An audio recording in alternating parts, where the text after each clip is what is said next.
Ooh, it's PTR time. How we doing, boys and girls? Good morning.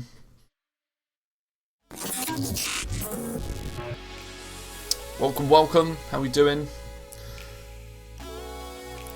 Good morning, good afternoon, and good evening, wherever you may be.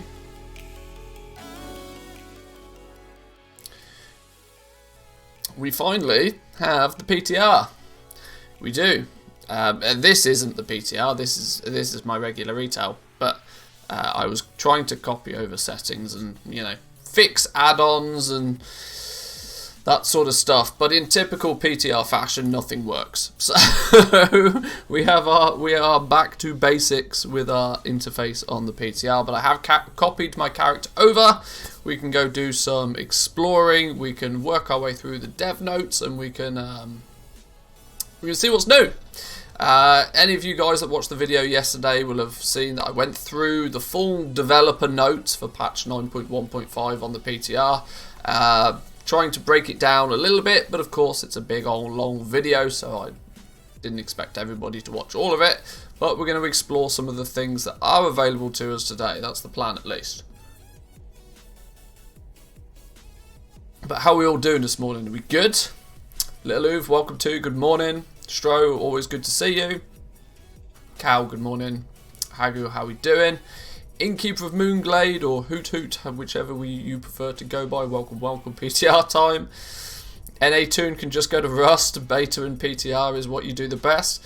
The NA Toon will do. To be fair though, there's not a lot of PTR stuff. There's not really a huge amount that requires us to actually be on the PTR. Because, I mean, it's just a case of, oh, look, this UI element has changed. Woo. It's not like there's a new zone to explore. There's not actually new content in patch 9.1.5.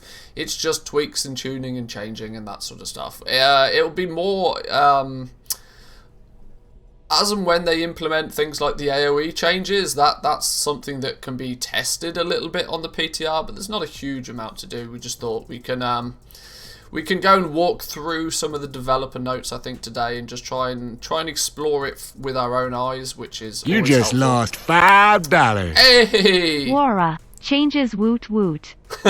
All about the changes. How we doing, Woo? Good to see you. Welcome. Yes, lots of changes afoot. Good changes, I must add. I'm still very cautious to give Blizzard, a pat on the back for these changes, because I'm still strongly of the opinion that a lot of the stuff that they've changed shouldn't have been the way that it was in the first place. But sure. 9.1.5 is literally, we know you guys wanted these changes to ship in 9.0, but we didn't think half of you would actually leave because of them. I mean, that is one way to look at it for sure, yeah. There's many people that believe a lot of the things that have changed or are going to change in this patch are things that should have it should have just been this way from the beginning. But it's often the viewpoint of the player base. And let's be honest, it's the same virtually every single expansion. If you play the expansion from the beginning and you play every patch, yes, you of course are going to end up playing the grindy version of the game as you progress through it. If you jump in the 0.3 patch and zerg through everything and have a max power character within 5 minutes, then yeah, your experience of the game differs greatly. But what I do need to do is we need to grab the actual developer notes. Where did they go? Go subscribe to the YouTube channel, by the way. Just saying. Shameless plug. Let's jump in here. These should have been the dev notes. These are. So we can have a look at a few little things in detail. I would... testing the allied races might be slightly difficult for me because I don't think I've unlocked half of them.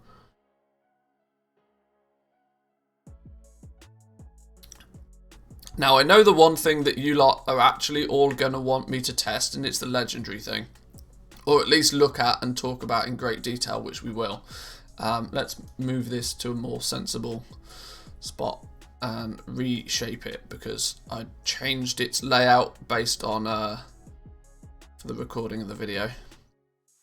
There's one slight problem for me, at least, when it comes to testing the legendary recycling.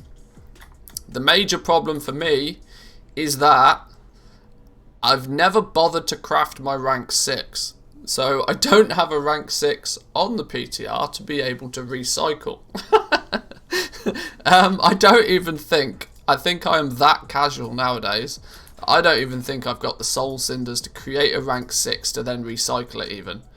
I've got 1,477 soul cinders. How many is it you need for a rank 6? It's like 1,600, right? Go ghetto, just craft a rank 1. I mean, in theory, I probably could and should, yeah.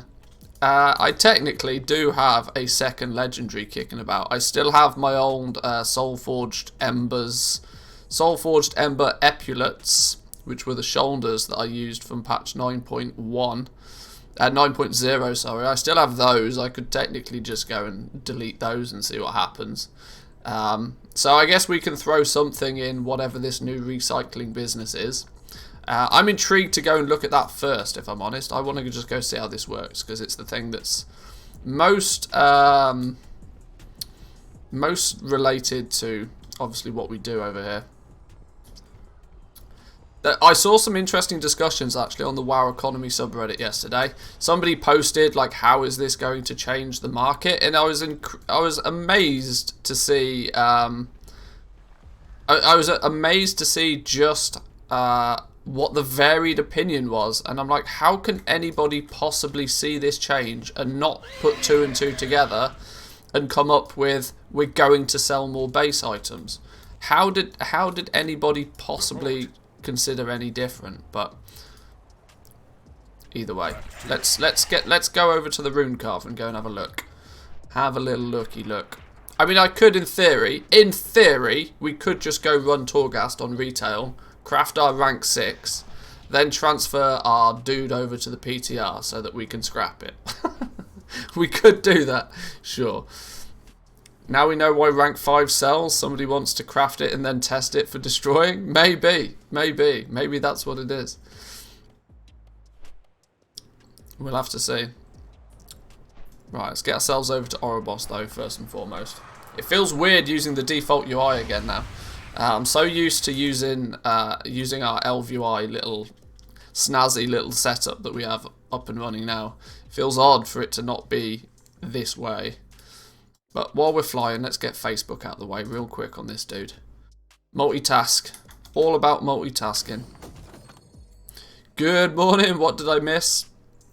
So far, not a lot, but the PTR's up, so we're on the PTR. We've copied our character over. We're going to go and have a little bit of a looky. Can you recycle base Legos, or is it just the finished ones? Well, by the patch notes, the development notes seem to implicate that it's just the crafted ones, as it was talking about refunding your Soul Ash and Soul Cinders. How is that still work in progress? It was talking about what you get refunded is the Soul Ash and the Soul Cinders, so it's obviously not going to work on base items. You can't take your base items to be recycled. So this is not going to really aid the problem that we have of there just being a massive flood of rank 1s, 2s and 3s. But what it will do, I was thinking about this a little bit, and my opinion on it is that it is going to heavily promote the sale of more rank 4s. Even though rank 4s are popping off right now anyway, the likelihood is that we will sell even more rank 4s. Now, I don't particularly think it's going to have that much of an effect on ranks 5s and 6s. Because the likelihood of, or the frequency in which people will be scrapping their rank 5 and 6s is very minimum. I want to craft a legendary, I want to upgrade a legendary. Okay, does that mean the legendary scrapping thing is not a thing yet? Sure, great, okay. This is all still exactly the same as what it was before. Huh, alright.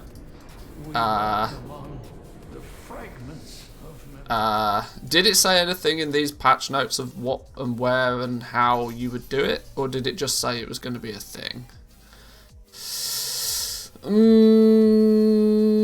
Where's it gone? Where's it gone? Where's it gone? Rune carving. The rune carver will now offer to destroy an existing legend. Oh! Haha! Alright, sure. Well, the one thing I actually did really want to test then is not going to be a thing until a later PTR build. Sure. Great. Excellent.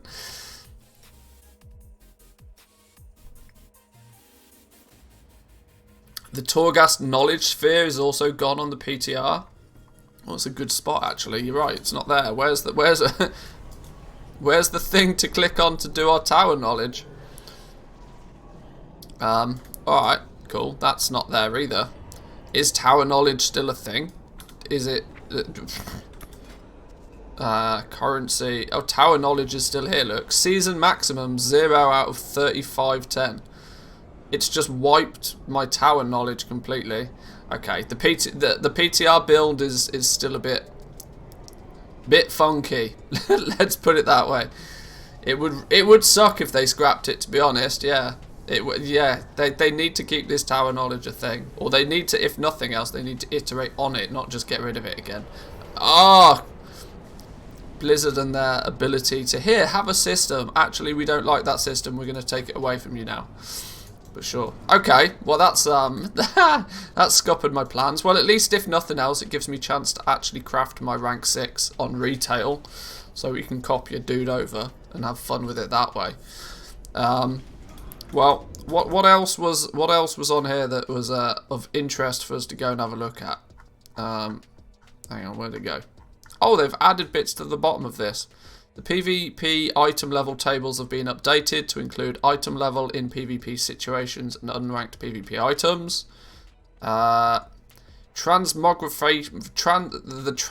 appearance of cosmetic items is now learnt when the item is used. Wasn't that always how it would be anyway? Oh, specifically the cosmetic. Oh, that's probably because they've implemented. Oh, is that because the BO... Did you learn the transmog appearance of a cosmetic item even if it was BOE? So that you, by looting it and by having it in your bags, you would gain the ability to, you know, transmog into it, but then sell the item on the auction house still? Is that like was that a unspotted, slipped under the radar little bug? That's quite cool. You learnt it, but you lost it when you gave it away, I think. Oh, okay. Ah, I see. Sneaky. Obviously unintended, because they've changed it now. Cool. 4 new Druid travel forms. Have 2 colour variations each. Discover 4 new travel form appearances with 2 colour variations. Discover. There was speculation that this was a inscription thing. So dig out your scribes. Who was somebody? Where's the which channel was it? Somebody mentioned it earlier. Wowhead seems to have data mined the fact that they come from inscription. Where's Wowhead when you need it then?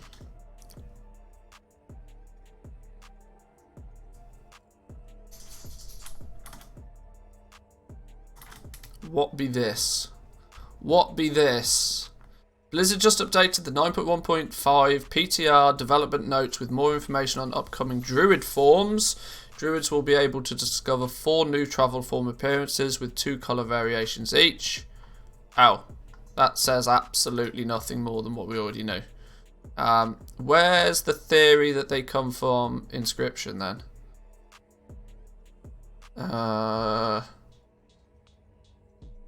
Datamined spells for soul shapes and critters. Where's the druid thingy mabob? New druid forms. Is it this one maybe? With the new PTR build, we are able to data mine the new druid travel forms. It seems that the mounts will be learnt via inscription created items. Oh, cool. So, Scribes are going to get some more. Scribes are going to get some more love. This is good. Presumably glyphs, right?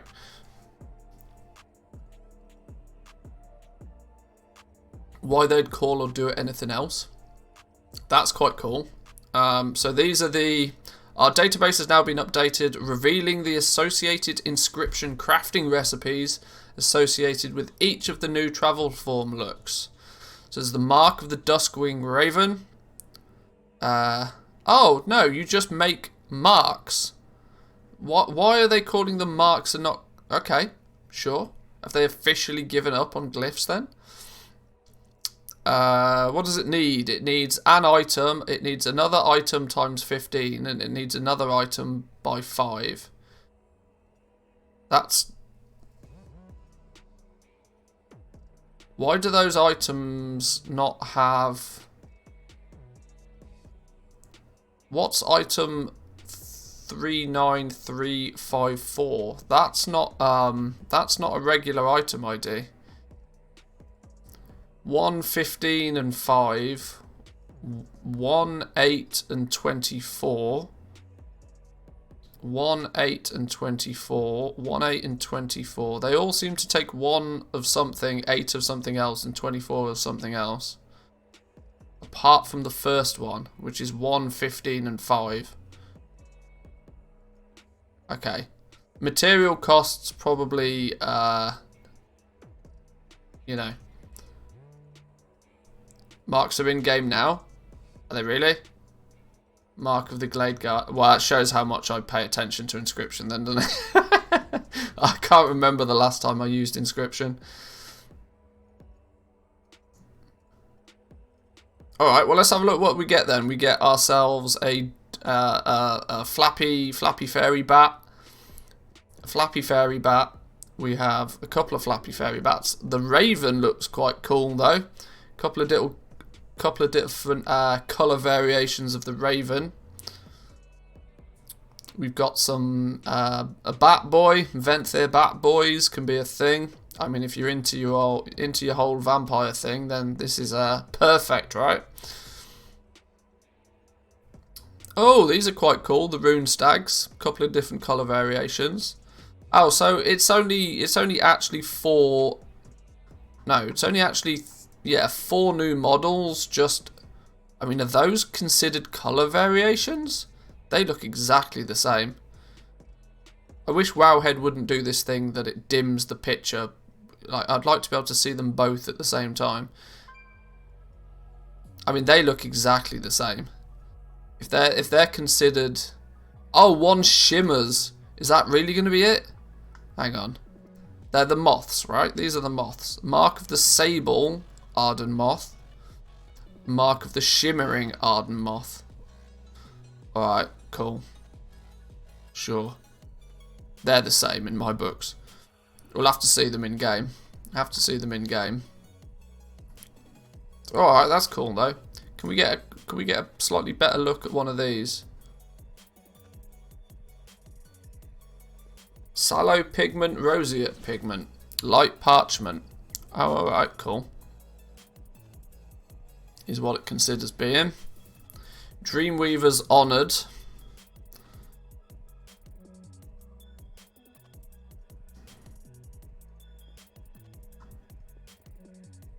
These are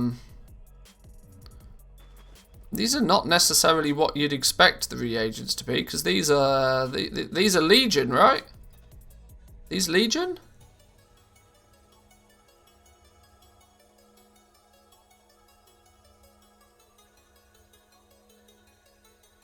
What about this one? The Dread Bat. Luminous Ink, Umbral Ink. Dark Parchment. Comes from a vendor in Revendreth. No information about quite what's what there though yet.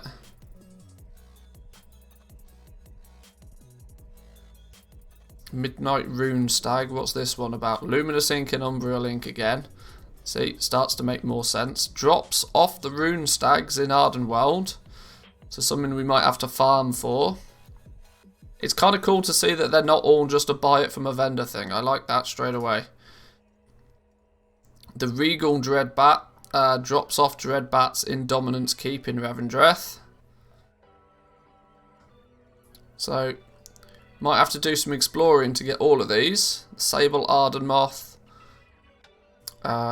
is from a vendor, but requires 1,000 of these things and 5 of those things. I presume that's anima, right?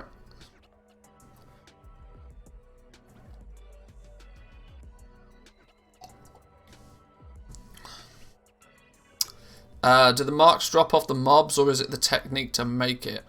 It's presumably going to be the technique to make it.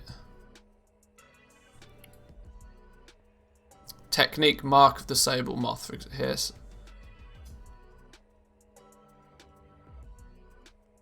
Technique mark of the Sable Moth requires inscription, Court of the Night Honoured. Oh. Yeah, hang on. That doesn't seem to make much sense, does it?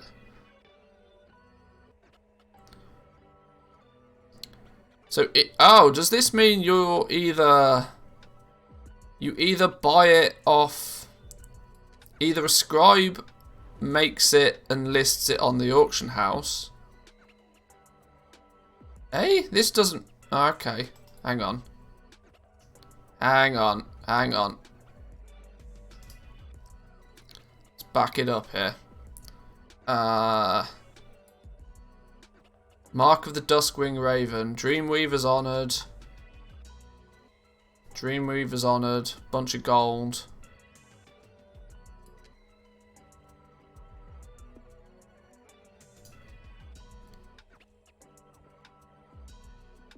Requires Legion inscription. I wonder if they've just, well, I would imagine that all of this is, you know, take it with a pinch of salt right now. Since the technique is bind on pickup. I mean, yeah, I feel I wouldn't worry too much about the acquisition of these just yet. Just be, you know, pleased that they're a thing.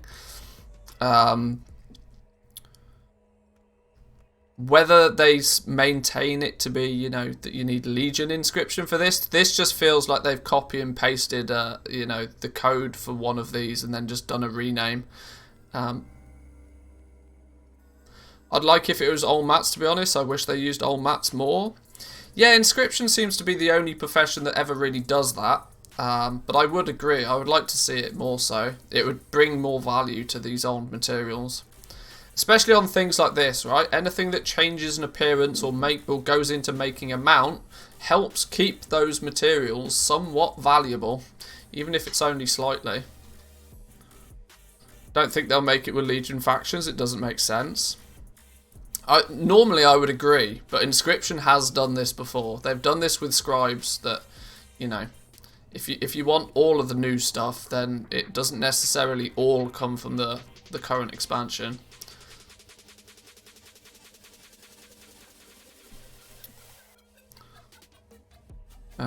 Is there one we haven't looked at? What's this? So here, the technique mark of the Sable Odd Moth. Court of Night Honoured. Sells you the technique. Dark Parchment, Luminous Ink, Umbriel Ink. Teaches this. But then this that teaches you the ability to make the mark of the Sable Arden Moth, but it also appears that you can just go get this from a vendor, additionally to buying it from a scribe or something. It's a bit kind of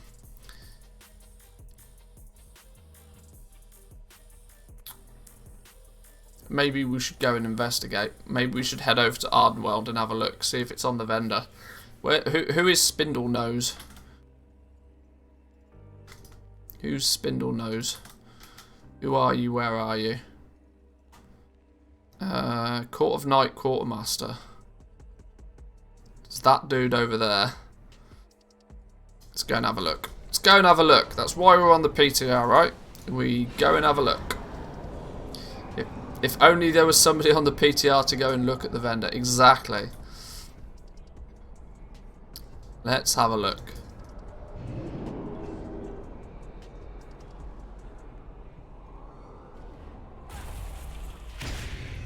don't know who's Spindle Nose?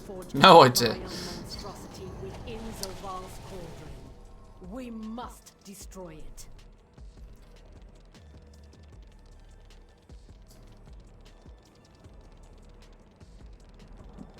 Did I finish my coffee this morning? I didn't.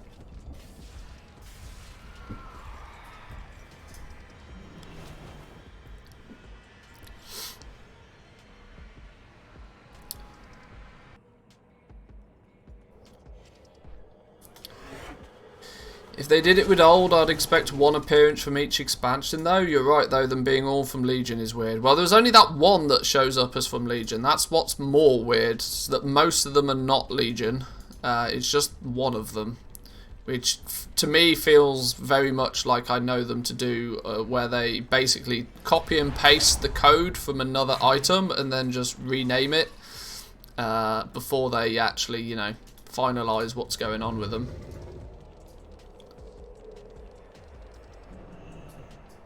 Oh no, hang on. Whoa, that was just force of habit. I was on autopilot then. We're not going to Korthia. We're trying to go to Ardenweld. Let's try that again. My brain was on autopilot.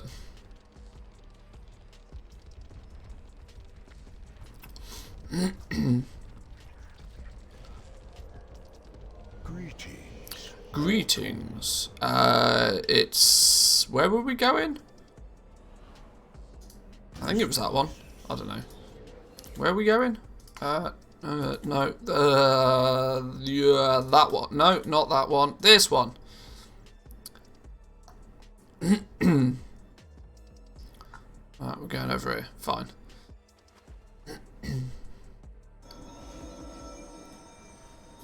So, yeah, the, If they were all to come from Legion, I would think it was a bit odd, but what's not really quite so clear is, like I said, I think a lot of this is very, very early stage placeholdery stuff. I never expect anything this early in development cycle to actually be, you know, finalised, but they seem to have spread them out a little bit. Droman Dawnblossom in Ardenweld sells this one, or does something to give you this one.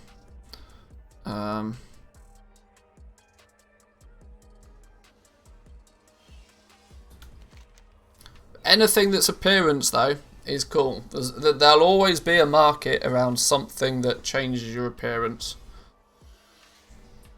And let's be fair, there's plenty enough druids out there, so...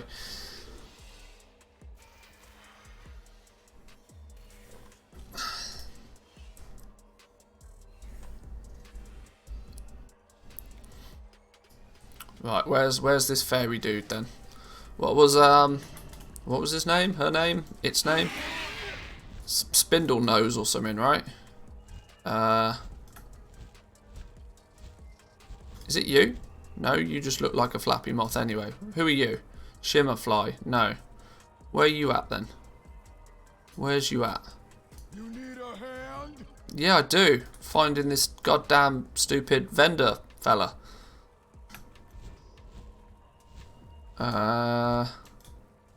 Bloody fairies all over the place, but none of them are the right fairy. Hang on.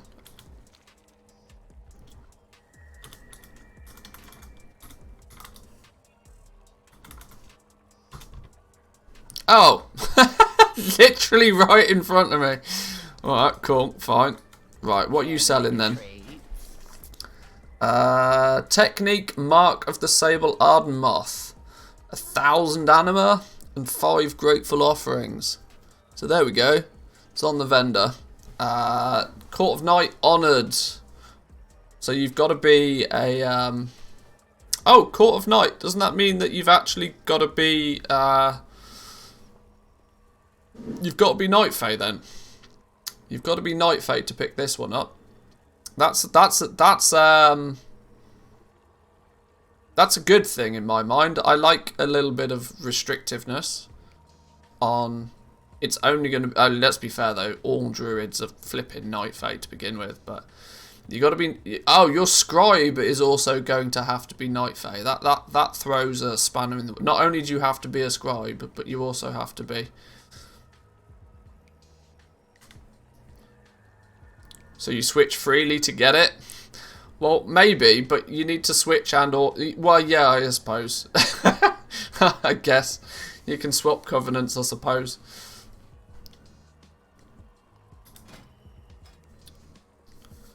Yeah, I suppose. But it's interesting that it's not the Wild Hunt. It's that it's actually Court of Night. So you can get those reps on the other covenants too, can't you? It just takes an age. I mean, I'm only neutral with it. I mean, I have their. I'm barely neutral with them. I don't know how you would. I've never even thought about it, to be honest. You probably can. I don't know how.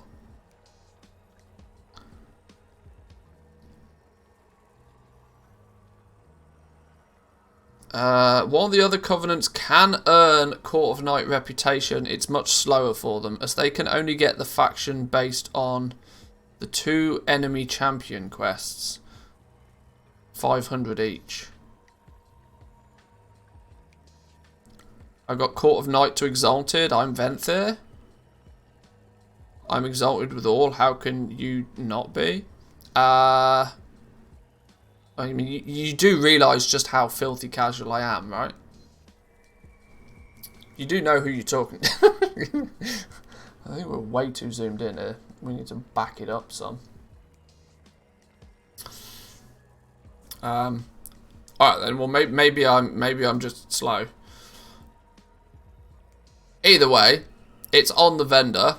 That's one of them that's on the vendor. The Shimmering Odd Moth is on a vendor.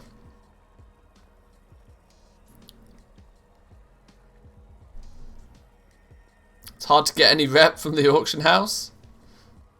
True dat. True dat.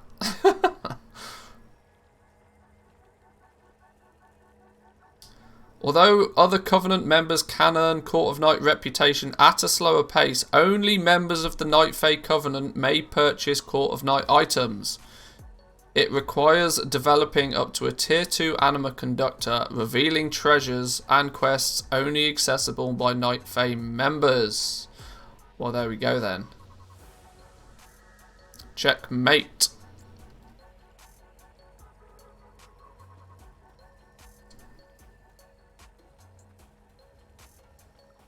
Everyone can buy the mount though? Well, maybe not. I mean, Winterborn Rune Stag, you must be a member of Night Fae Covenant. Requires Court of Night revered. Cosmetics, you must be a member of the Night Fae Covenant. You must be a member of the Night Fae Covenant. Willow Breeze, the pet, apparently you only need to be friendly to be able to buy. Same. No, it's only Willow Breeze by the looks of things. What about this one? Oh, Umbral Scythe Horn. That you just need rep, you don't necessarily... Oh, so it seems to be 50-50. This is then probably... Some of them do require you to actually be part of the Night Fae Covenant, but they're the ones... They actually say that on them. This one doesn't say that you need to be part of the Night Fae, you just need the Court of Night honoured. And of course your inscription to 100. This was current Wowhead, it could be different, but Blizzard dicks. Well, yeah. I'm willing to go by tooltips for the most part. It would probably be helpful if I was more than just neutral with these dudes in the first place. But yeah, it seems to me to appear that if you have to be a member of the Night Fae, it specifically says you have to be a member of the Night Fae.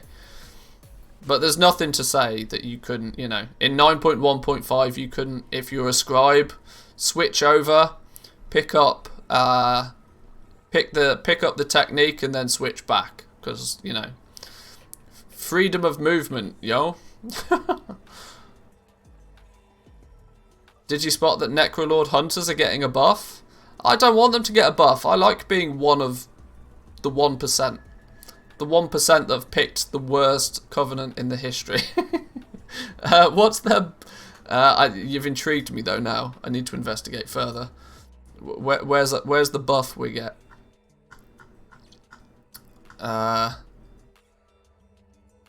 Switch rep, switch, get the reputation, switch back, yeah.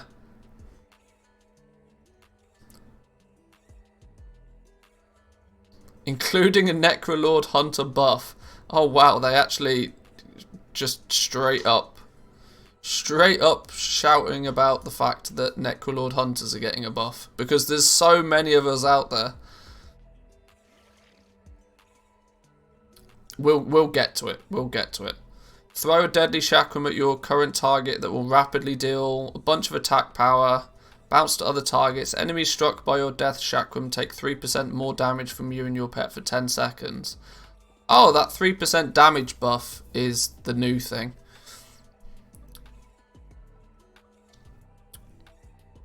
That's the new part of it. Alright, well we've explored that you can kind of cheese it if you wish. You need to get the Court of Night Honoured in the first place. But that's obviously just one of them. This was just focusing on one. There's 8 that you need to go and collect. The Shimmering Odd Moth, for example, is from Droman Dawnblossom. But it doesn't seem to say any requirements on this one. Who's this dude then? Where's he at?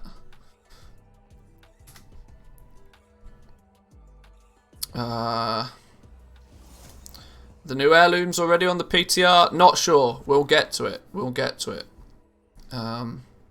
The location of this NPC is unknown. Well, that's not a great start, is it, really? That's not a fantastic start. Sends us to an NPC that apparently doesn't exist. Sure. What about this one? Okay. Sure. Who and where are you then? Game tried to tell me Droman was in the Queen's Chambers. Ended up finding them at this location. 3836. See you soon. That could be anywhere because I haven't got coordinates on the game. Alright. Alright, sure. Wonder what they're going to charge for the heirloom upgrades. Well, the heirloom. Alright, let's take a look at the heirloom upgrades then. It's safe to say then, just to round this off, that the Druid Forms, there's 8 of them. 8, 1, 2, 3, 4, 5. Sorry, 7 of them. Hang on. Wasn't there 2? 1, 2, 3, 4, 5, 6, 7, 8. 1, 2, 3, 4, 5, 6, 7. Oh, maybe these are the same then. Why have Wowhead put the... No, they do look slightly... Oh, I don't flip it, no.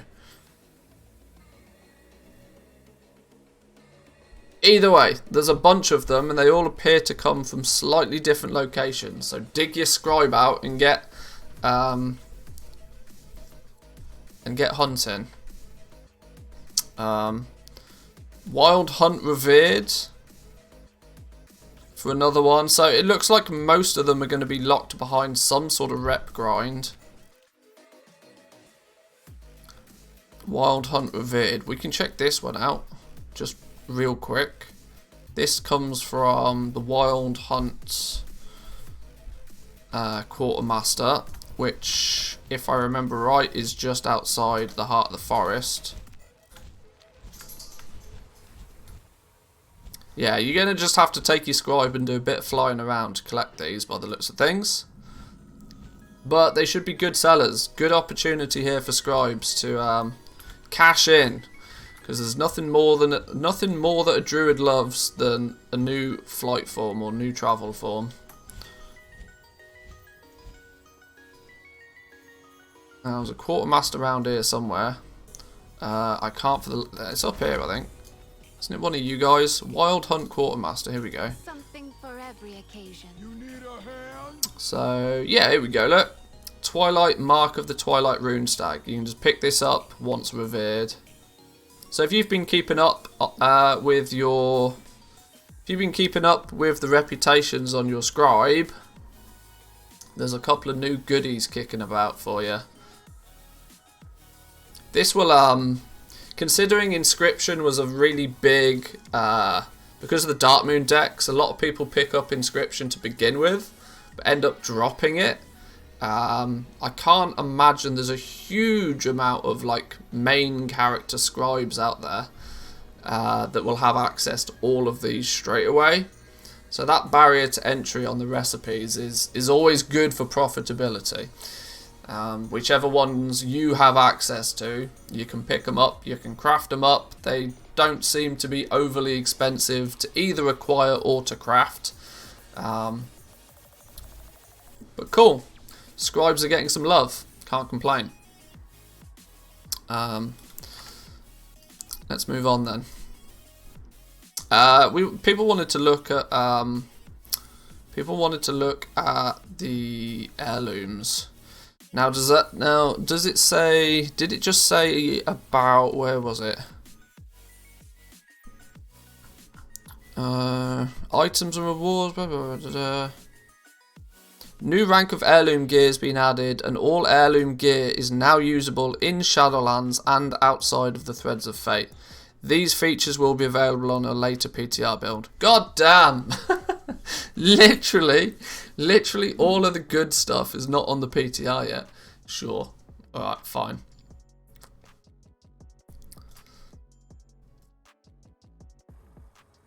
Take pride. We, where's our collections? Heirlooms. Does it say? See, it still says heirloom upgrade level 4 of 4. So yeah.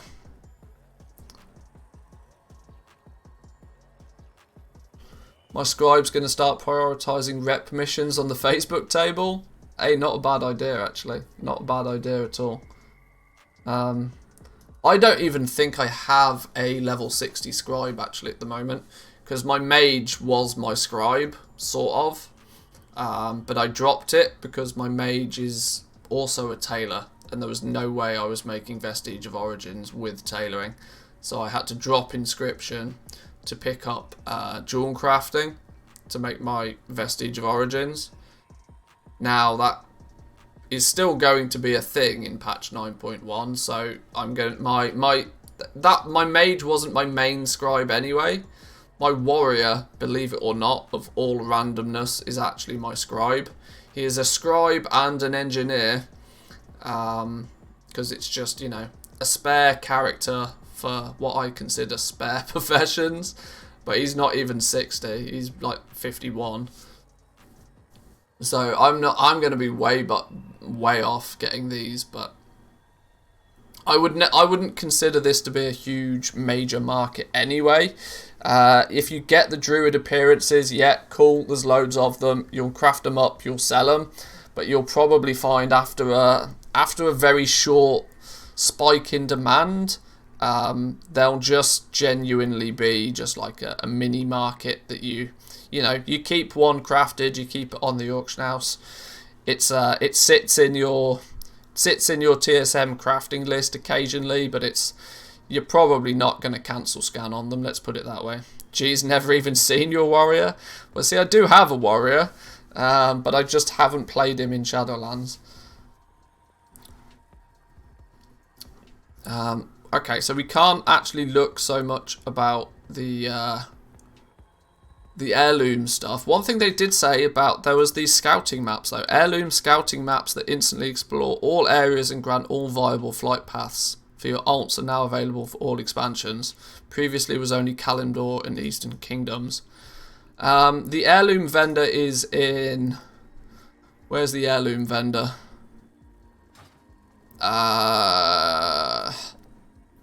Come on, brain, think.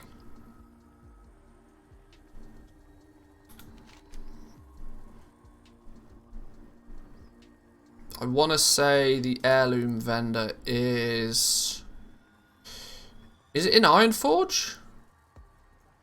Ironforge, Hall of Explorers. Yeah, there we go. Let's go see if those new maps are there, because that could be quite cool. Easiest, quickest way there without the aid of See, this is where I need Zygor to tell me where to go. We'll go Dalaran, we'll go Stormwind Portal to Portal Room to Ironforge Portal, maybe.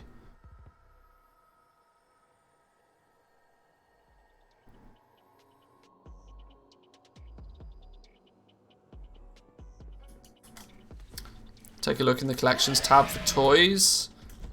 I don't even know what they're called though. I'll just go with the vendor anyway.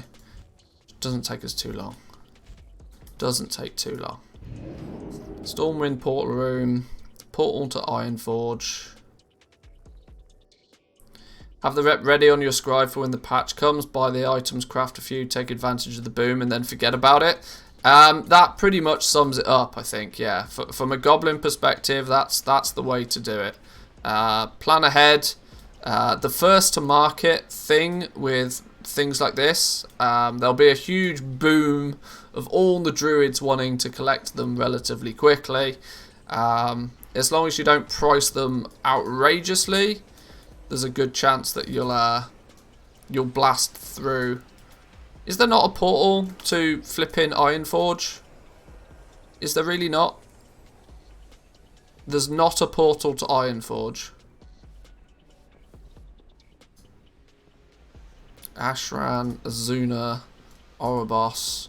Oh, hang on. There's one in Borealis, right? We go here first. Only the tram? No, I'm quite... yeah, see, somebody else is saying portal to Ironforge is in Borealis. I think it's here somewhere. That's the Stormwind one. One of the... There we go. There's the Ironforge one. Bingo. No portal, have to fly. No, no, no. There we go. We're in the Hall of Mysteries already. We need to go to the Hall of Explorers, which is this one. I've been wasting so much time. I feel a bit lost though without... See, usually Zygor tells me the answer to these questions. I just pin the map and Zygor says, right, go this way. Without Zygor, I have to try and work all of this stuff out myself. Or, I say myself, I just ask you guys and you guys tell me. But, right. Here we go, look. Here's our heirloom dude.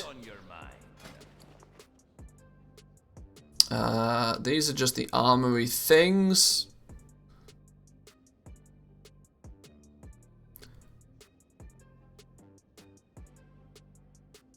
Oh, here we go. Eternal Heirloom Armor Casing. Upgrade the Heirloom Armor Trinket, Shield or Offhand, allowing it to increase in power up to level 60.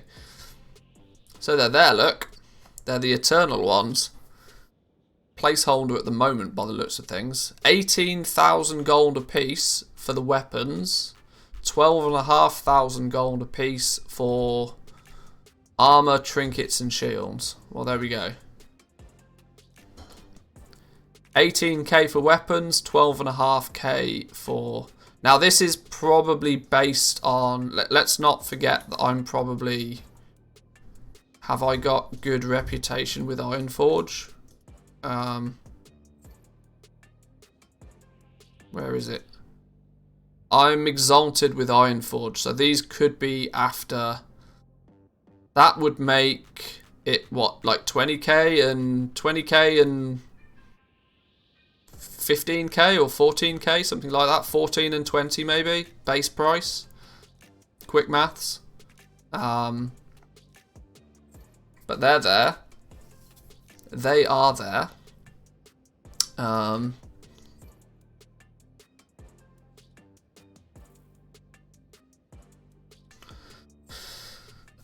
Don't want to spam in Discord since there are lots of questions about it, but nobody's found a feasible fix to craft rank 4s with a vestige of origins and get a correct crafting price. Well, I mean, you can hack it together, but it's a lot of effort to hack it together. Your best option is just to post using crafting anyway, and consider the saving that you're making a bonus. If you start, I mean, if the competition gets that deep, and that close to the line, that it's that close to the crafting cost that you're dipping into. Yeah, it's, you could theoretically hack it together by some complex operations for each item again, but that gets back to like the pre TSM supporting legendaries business, which is honestly for me too much like hard work. When it comes to restocking them, I'll restock them and I'll check to see if it's cheaper for me to craft it with a rank 2 recipe. But when it comes to listing and selling them, my minimum price is still based upon the default rank 4 recipe. And if it goes below that, then there's not enough margin in it for me to be that bothered about in the first place. So, do we have the maps though? Are there more maps? Oh, here we go. Look, there's loads of new maps. They're all 10k a piece though. Luckily, we only have to buy them once. Already know the Eastern Kingdoms one. Already know the Kalimdor one. We have a new one for Outlands. Flight points and reveal maps around Outlands. We have one for Northrend. We have one for Cataclysm. We have one for Pandaria. And we have one for Draenor. You just lost $5. Akira owns. How we doing, Akira? Welcome, welcome. Thank you very much for the 3-month sub. Welcome in. How we doing? One for the Broken Isles in Legion. And one for BFA. Ah, yes. This is good, but this does mean 10k a piece though. This isn't cheap. This is meaning that we're going to spend 10, 20, 30, 40, 50, 60, 70,000 gold on new scouting maps. Ah, get your credit cards ready. Jerks are charging for Kata flight points. Greedy. Oh, I don't know, you know, because you got the, sure, you've got the portals to the zone, but you equally have, there's 3 or 4 flight points within each zone. But yeah, it's what are the maps for? So that on your, it basically makes toys so that you just instantly learn all the flight points in a zone. Very, very handy for alts that are leveling.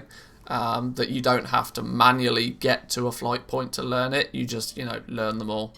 Going round and learning all the flight points will be a thing of the past. Assuming you want to buy all of these. Like, previously, up until this point in time, we only had Eastern Kingdoms and Kalimdor ones.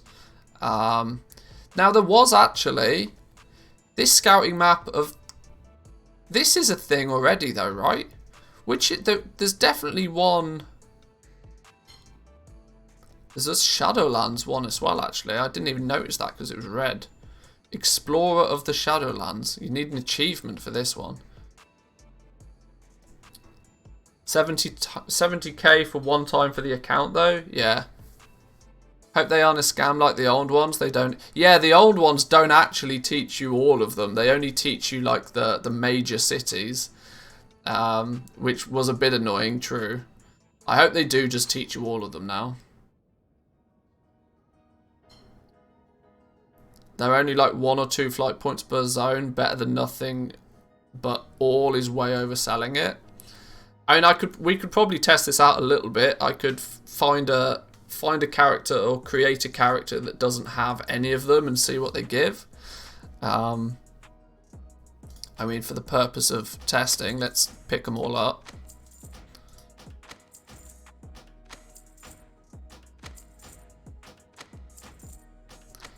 This Explorer of the Shadowlands. Why do I not have this? I'm going to buy it regardless. Oh, you can't even buy it until you have the... Explorer of the Shadowlands. How do I not have this? Really? God, I'm such a filthy kid. Oh, because you got to do all the treasures as well. Oh, so it's time to get on our flying mount. Time to get on our flying mount and go and actually bother to do some achievements. Apparently, I've never explored Revendreth in its entirety. The adventure of... You've got to do all of the special... Wow, that's actually quite a lot, you know. That means you've got to have killed all... You've got to have explored everything.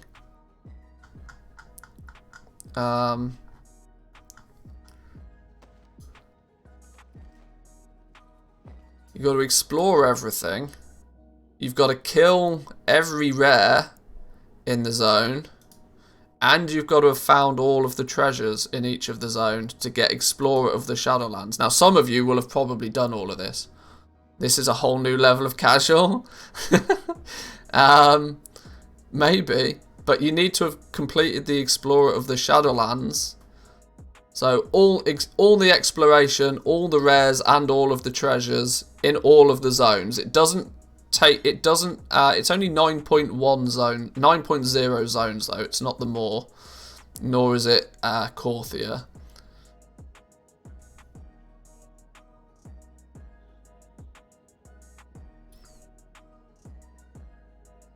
This is casual with a C.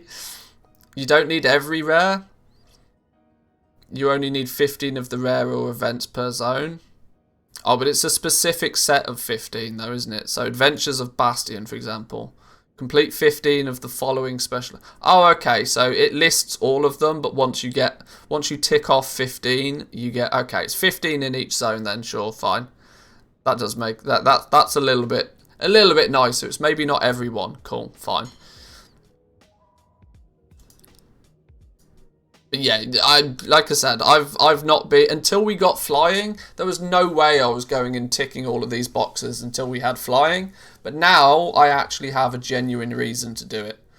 You do have to discover a selection of hidden treasures in each of the zones. I mean, I'm like my main character is a Necrolord, and I still haven't. There's 1, 2, 3, 4 that I still haven't done, even in my home city. I've not even explored properly. Fine. Korthia isn't a thing. I still haven't found a jeweled heart in Korthia. Oh. Huh. What the hell's the jeweled heart? Where's that come? All right, sure, fine. But Explorer of Shadowlands meta achievement to buy the Shadowlands map. The rest of these are just the heirlooms themselves.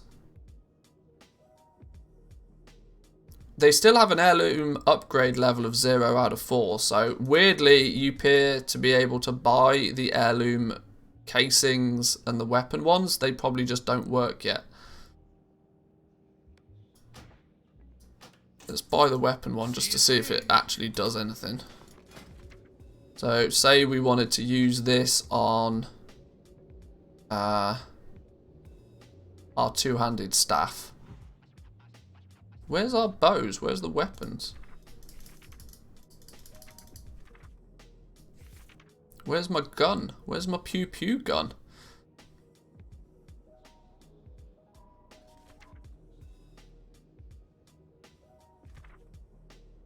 Can I not use it on this one? I can't use that. Item is not a valid target.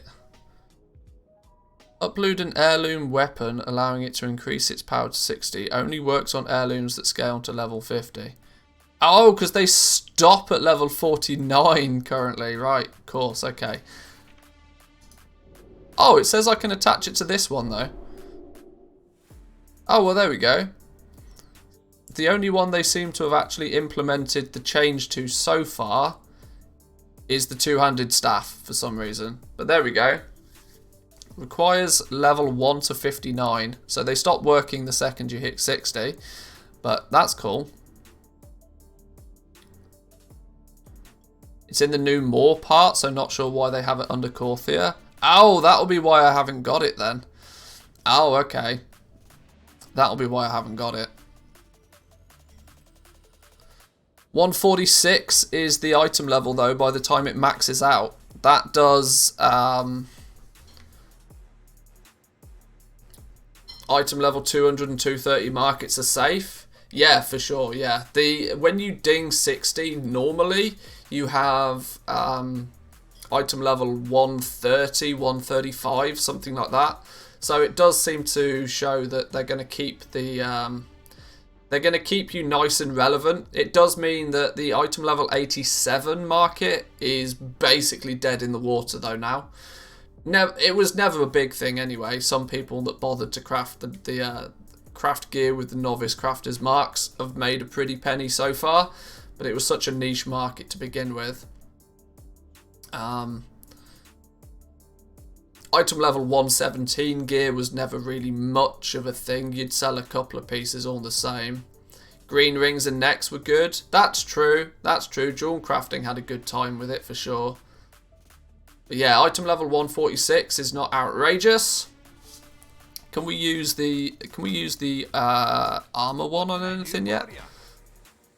This, I mean, the fact that it's just a green box doesn't give me much hope, but yeah, it's not highlighted anything that we can use it on yet. They all say, all the ones that I've actually bothered to upgrade only say 49.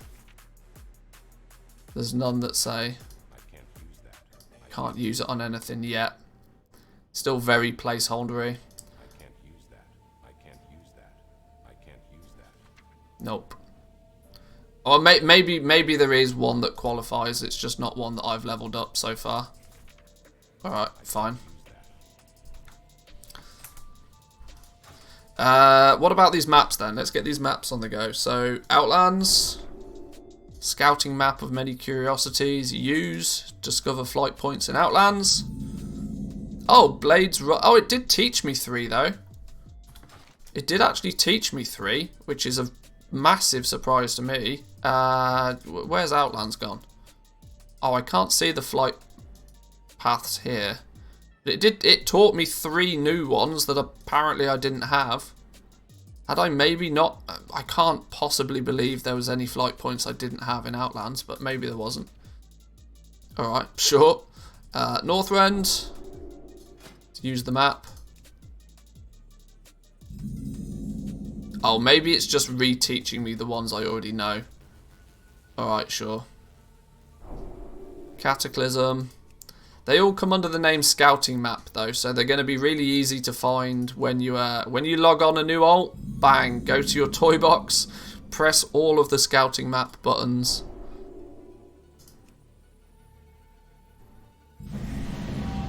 Yo! They even trigger achievements if you don't have them.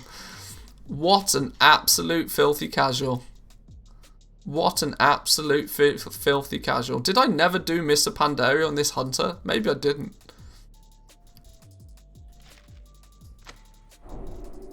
Absolutely filthy casual.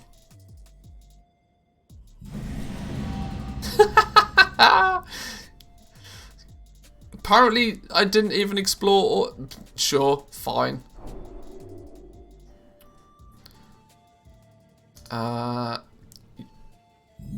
There we go. Let's do the BFA one. I must have had everything from BFA, surely. Yeah, there we go.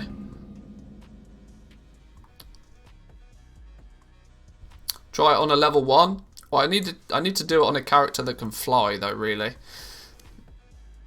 Well, not necessarily, I suppose. Yeah. Alright, that's cool. There's a bunch of those there, and that's all the new heirloomy stuff.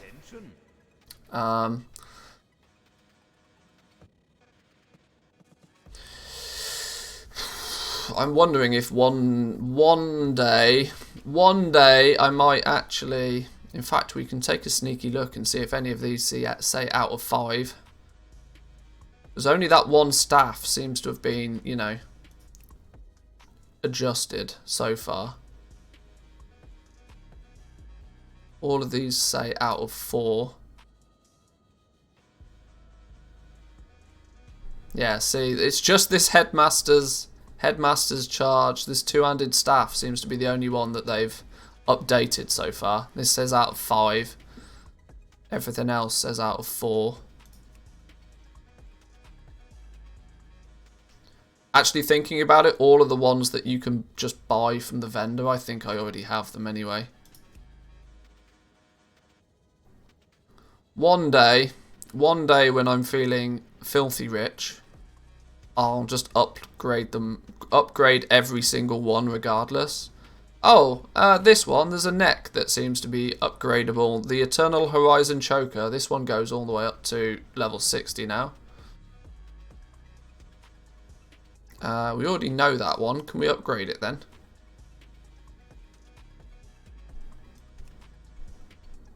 Eternal Horizon Choker. Why do I not have...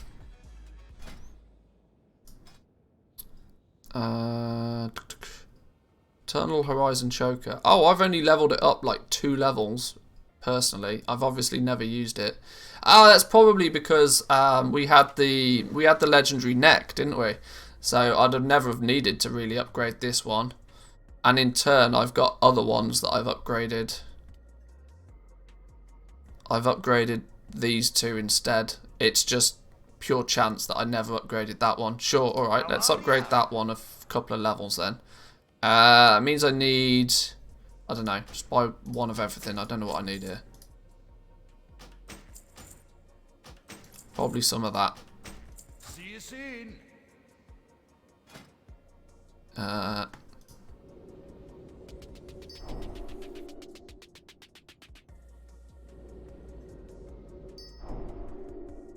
it's this one. This one goes all the way up to 5.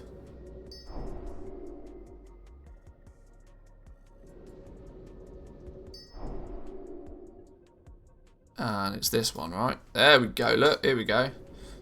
So the, yeah, 146 again. So the I was just curious to whether the weapons would be a different item level to the gear, but no, item level 146 appears to be the top end of the gear.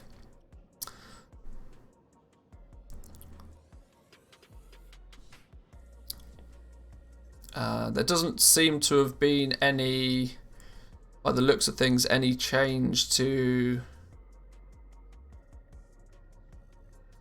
the set bonuses. Rested experience consumed at a reduced 30% for a 2 set bonus. Ultimately, if you're going to use heirlooms, you're probably going to use 6 of them minimum, so rested experience consumed is reduced by an additional 30. So it's still the same 60%, 60% reduction on the speed in which you use your rested experience, which basically means that if you cap out your, I can't remember the exact numbers, but if you cap out your rested experience on an ult, you'll probably get from 50 to like 54 or 55 with rested experience. So you'll get halfway from 50 to 60 on a full rested bar. And then obviously however long it takes you to get fully rested again. You'll probably, like in true like time played, if you're happy to do it in a few sittings over a few days, your time played using heirlooms for leveling is probably going to be really quick now. Really quick. I mean, it's kind of fast anyway because of flying, but this alone is, with the addition of heirlooms, it's going to be quite a big speed increase, I think. And the fact that you just won't have to worry about gear and can just zerg it. Is it 10 days offline to cap it out, is it? Okay. Well, people probably aren't. I mean, people might have 10 days rested on their ults to begin with. If they you know, they got them to 51, they did the more intro and then just left them there, like I've done with most of my characters. If I log back onto retail, you'll see most of my characters, I kind of, or not even all of them, have I done the more intro quest by the looks of things. But these dudes will all have full maximum rested experience. So actually thinking about it, I'm probably in a position where I should I'm going to spend a lot of gold on heirlooms, aren't I? Oh, no. 70k for all the maps. What are we working out at? 70k for all the maps. No, what? Wait, hang on. 80k because of the Shadowlands one. We've got these 2 already. These are the ones we already have access to. Wasn't there? There was a BFA one already though, isn't there? But it's consumed. No, it's not consumed. It's not considered a toy. It's an actual item that you have in your bags. There is a BFA one already. There's a scouting map. I just can't remember how you get it or where it comes from. I'm almost positive when I say that in BFA, was it a 7th Legion Exalted upgrade or something? It's a bind on account item, but it doesn't turn into a toy, so you always had to send it to different characters. The BFA one comes from the 7th Legion Quartermaster. Oh, okay. I think it's from the Island Expeditions. You can use it and then send it to an alt after. Yeah, I knew there was one. I just couldn't remember exactly how it works. But now there's a proper scouting map, becomes a toy. For all of the zones, including the BFA, so you won't have to worry about that one.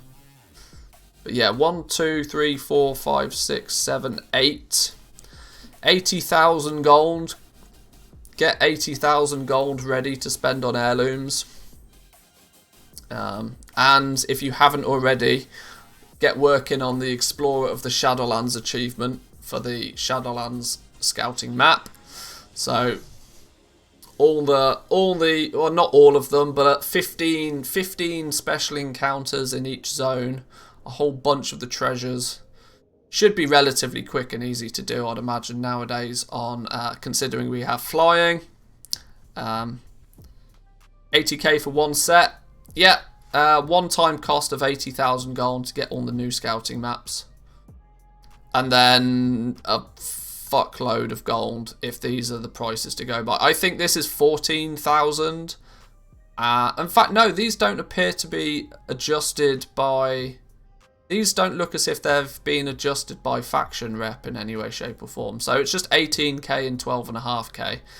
18k for the weapons, 12.5k for the armor pieces, which obviously when you multiply that across 5 different like cloth, mail, plate, it's a lot. Yeah. 750,000 gold is the total price for all the upgrades to heirlooms you can buy for with gold. Well, there we go. There we go. That's a big money sink, yo. There's lots of people that will just upgrade them all. Good, item level 87 is safe. Oh, I don't think so. I don't think so. It's almost yeah, I don't think so. Because you got to remember that most people will already have their heirloom sets upgraded this far, but this is a big jump in cost. Look, like 5,000 and 7,500 previously to get them to level 4 was a bit of a shock to the system. This is an expensive jump. This is over double. It's over doubled every time. 500 to 1,000, 1,000 to 2,000, and then 2 to 5, and then 5 to 12.5. 7,500 gold, or like 8,000 gold.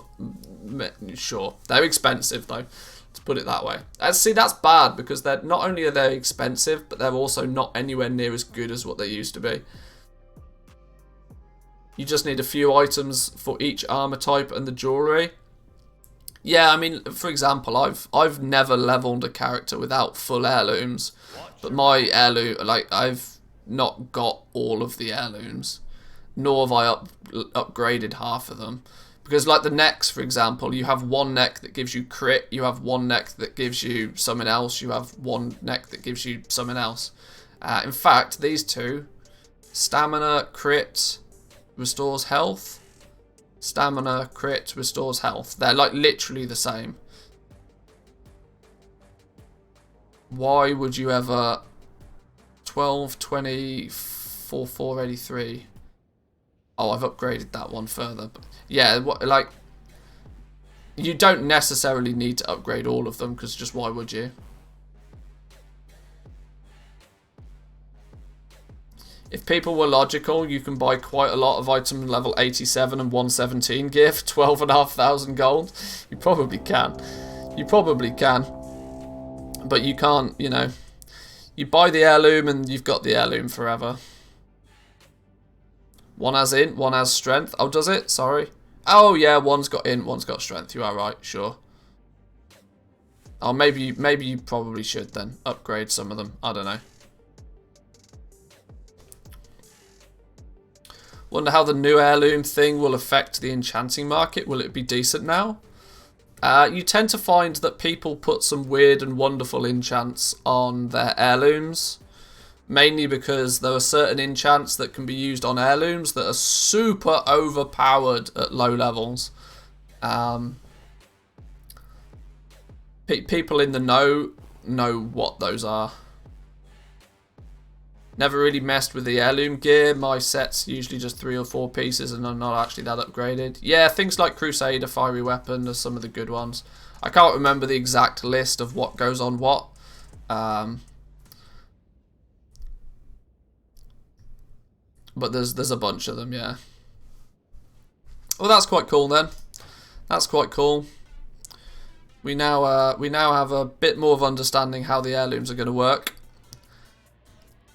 Desmophisto has a list. Yeah, almost certainly. Almost certainly. His speed leveling spreadsheet will probably tell you what they all are. What can I do for you? But I am quite surprised by the price. This will be off-putting for a bunch of people. Because if you were to... what's it? 18 for your weapon and then at least 5 others. So...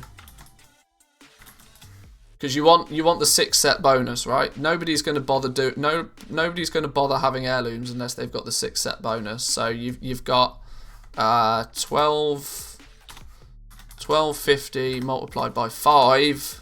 Hey? Oh, hang on. Multiply that by 10. 6250 and then plus 18,000. You're looking at 80k to gear out your alt in heirloom gear for Shadowlands, and then you multiply that by, let's just say it's not exact, but you probably multiply that by 5 for each of the different armor sets, depending on which dude you're leveling. Is it 5? Cloth, leather, cloth, leather, mail, plate. Multiply it by 4. Cloth, leather, mail, plate. Yes, by 4. 300. You're going to spend potentially a token. God bless you, Blizzard, and your ability to balance things around the token price. You could potentially spend a token to upgrade all of your heirloom gear to make your alt leveling faster.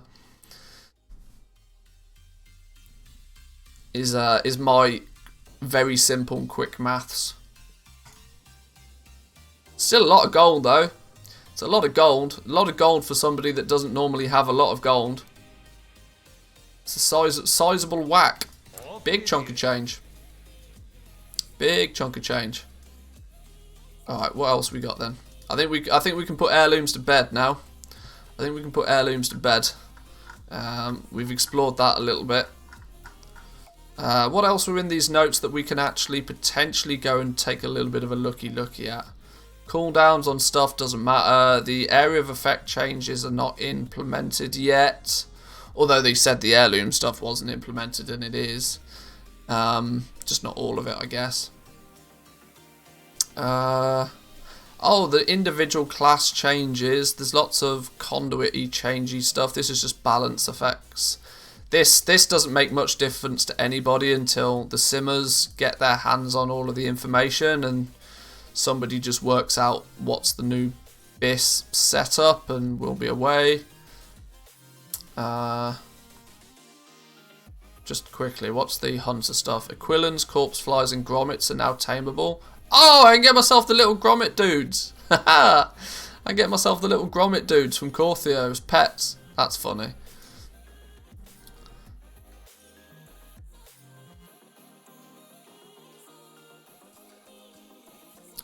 Right, Covenant stuff. This feature will be available in a later PTR build. This feature will be available in a later PTR build.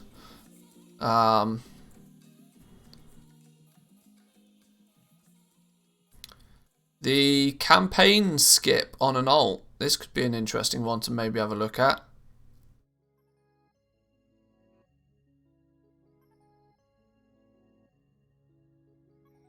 Oh, this paragraph I never understood. I've read this 3 or 4 times. I don't think I fully understand it. Completing the Shadowlands or the Korthia Covenant campaign on any character. So that's the 9.0 or the 9.1 campaign. On any character allows alternate characters, so your alts, that are joining the same covenant to be eligible to receive the renown associated with that campaign from all catch-up sources. So that's... Yeah, but you already could, because renown's just renown, right? Why do you need to be eligible to receive something that you could already just go out and get anyway?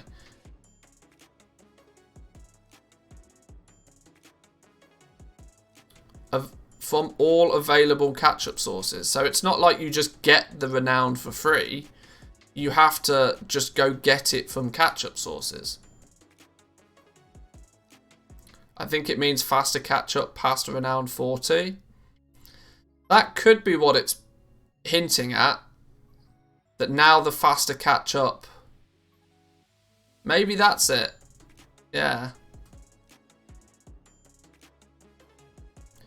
If you're Night Fae with your main, and any character that you create that joins Night Fae will catch up to the same amount of renown. That seems crazy overpowered if that's the case. Currently you can only catch up until the point that you have done the campaign for renown. Really? No, I've zerged past... I've got... Oh, maybe I haven't. I don't know. I was thinking I have characters at Renown 40 that haven't done the 9.0 campaign, but maybe I haven't. Might give 5 Renown for a dungeon or a quest, because some quests give 2 to 3 Renown when leveling a new alt. I think the big thing here is the fact that it also says the Korthia Covenant campaign. So I think it's trying to just poorly say that the catch-up mechanic for Renown not only works on the 9.0 campaign, but also the 9.1 campaign, but only within the same covenant. So if you have a Night Fae character that's done the new campaign, but your alt is Kyrian, then the alt is still going to be subject to regular renown catch-up. But if you roll within the same covenant, then the catch-up mechanic will kick in all the way up until to max, I guess is what that means. That's something that's like, I mean, I'm not leveling characters just to test that. I'll just trust them that it's a thing. New Covenant toys to discover. They deliberately didn't say much about this. This is super vague. Super vague. Could be interpreted that you get no renown from the campaign skip and have to do it all via catch-up. Well, that's also, yeah. See, completing the Shadowlands campaign on any character allows alternate characters joining that same covenant to immediately unlock their third soulbound. Now, to immediately unlock their third soulbound indicates that they automatically complete the campaign and don't need to do it. This seems to indicate that you can still do the campaign. You don't get the campaign given to you for free. It's not a campaign skip. It just means that the catch-up will kick in. The double bubble bonus catch-up for Renown will still be in effect.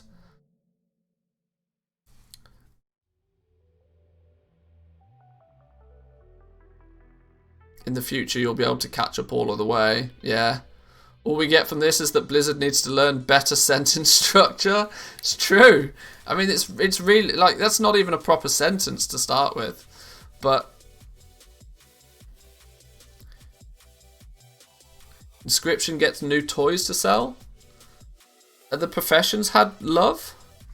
Is the profession changes that have gone undocumented? Or is that just speculation? More mission unlocked by maximum adventure levels appear more often, are gated by fewer requirements. What about engineering? Poor engineers. Poor engineers. Never see any love. Engineers have not had love since Mists of Pandaria. We could do with Blingtron though.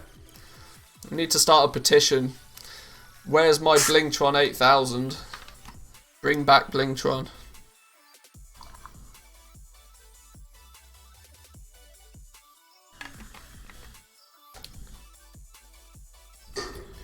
Although, to be fair, engineers have done alright off wormholes. I mean, nobody's got rich off it, but you know, wormholes are a thing.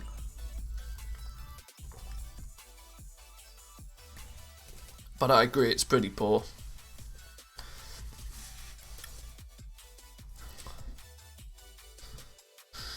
I want to go check the mission table then with it because of this one. Let's go back to our Covenant. I think we're done with heirloom shenanigans for now.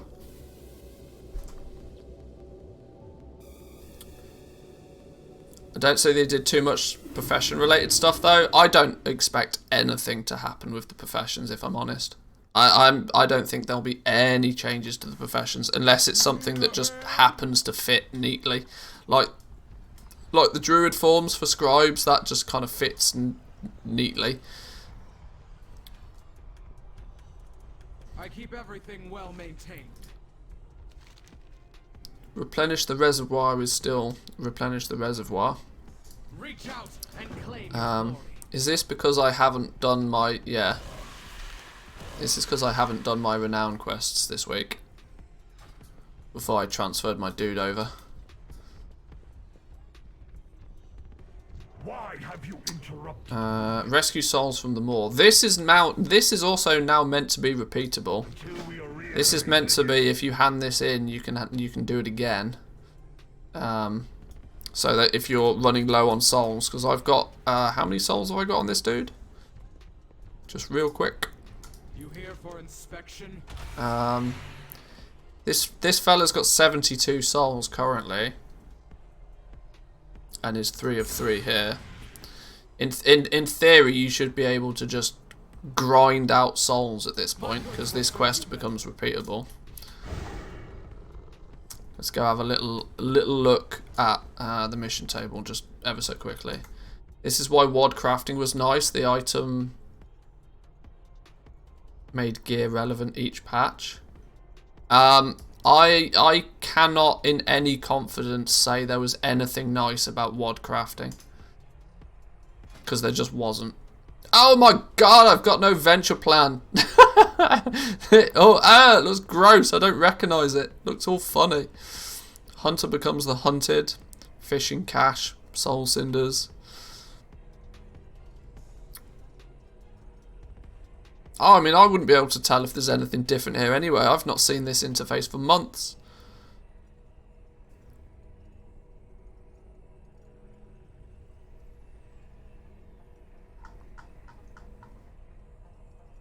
Ugh. It's all icky. There was something I specifically wanted to look at, and I can't remember what it was now. I've been distracted. Do the new forms look good? Saw some data mining on Wowhead, new paper racer. Yeah, I saw that. We'll investigate that in a minute. The new Druid Forms, they look alright. They're Druids will have hang on, where was the actual article for it? Let's go back a few. Yeah, you can see we got some moths. The ravens look quite cool. I think I'm a bigger fan of the raven models. The new raven ones look quite cool. If you're Venthyr and you want to be a real vampire, you can now be a bat, which is kind of quite cool. And we got some Arden Weldy, Rune Staggy things.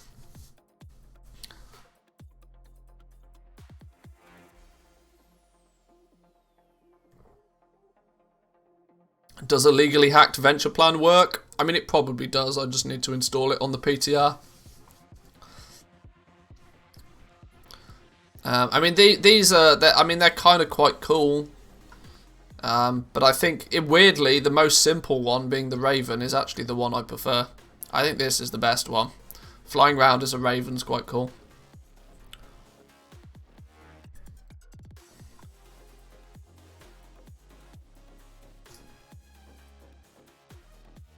Let's have a scout through the Wowhead then and see what these guys are saying. So new heirloom upgrades, heirloom upgrade scale to level 60 in patch 9.1.5. It's literally like they're watching my stream. Eternal heirloom scabbard and the eternal heirloom armor casing. Hang on, what's let's see if 9.1.5 adds new heirloom upgrades into the heirloom vendors in Ironforge and Orgrimmar. 2 new items, 18,000 and 12,500 respectively.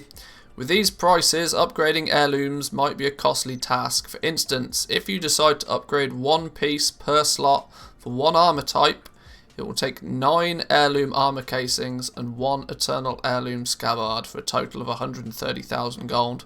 Players looking to have all armor types covered will need to shell out 22 and 9 to cover all of the different weapon classes that can be used, having to spend a total of 437,000 gold.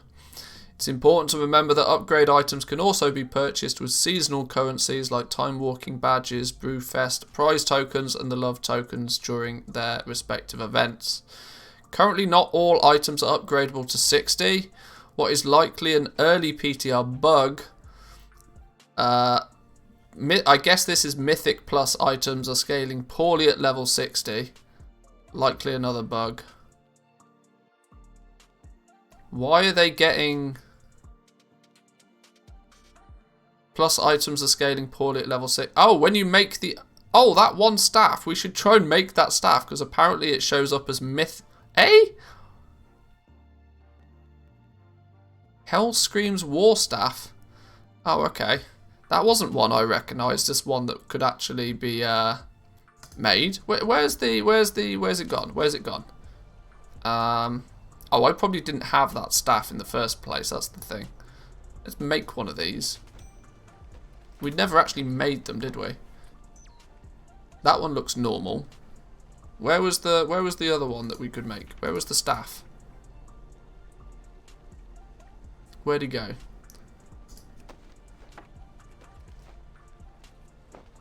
Ah, looks relatively normal to me. 2-handed staff. Bunch of intellect. I don't know quite how quite how Wowhead had broken that one so much, but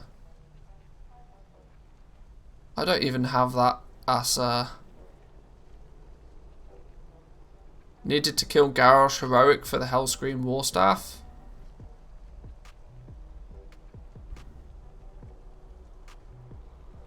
Oh, okay.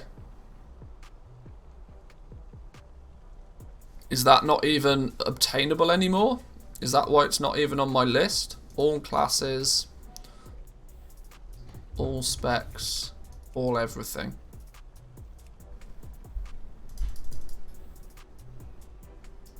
Oh, okay. So if you didn't have it, you can't have it. Oh, okay. Ah, that makes sense. Sure, fine. I forgot those specific ones were a thing. Probably buggy because there were mythic and heroic versions of it. Oh, okay. I see. I see.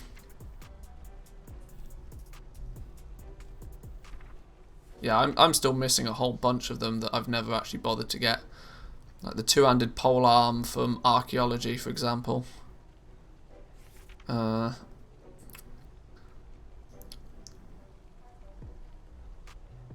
Yeah, there's a bunch that I should eventually go and get, but I just haven't bothered with. Like the back in the day I got one of the rings from the shipyard, but I didn't bother getting hardly any of the others. Oh yeah, see, I got 2 of the rings from the shipyard. I got the agility one, I got the strength one, I just don't think I ever got the intellect one. Is it that? Is it this one? Yeah. Ghostly naval missions on the shipyard. Yeah, I never bothered doing that one. And I don't know where the rest of these come from. Probably PvP or something. All right, back to investigations.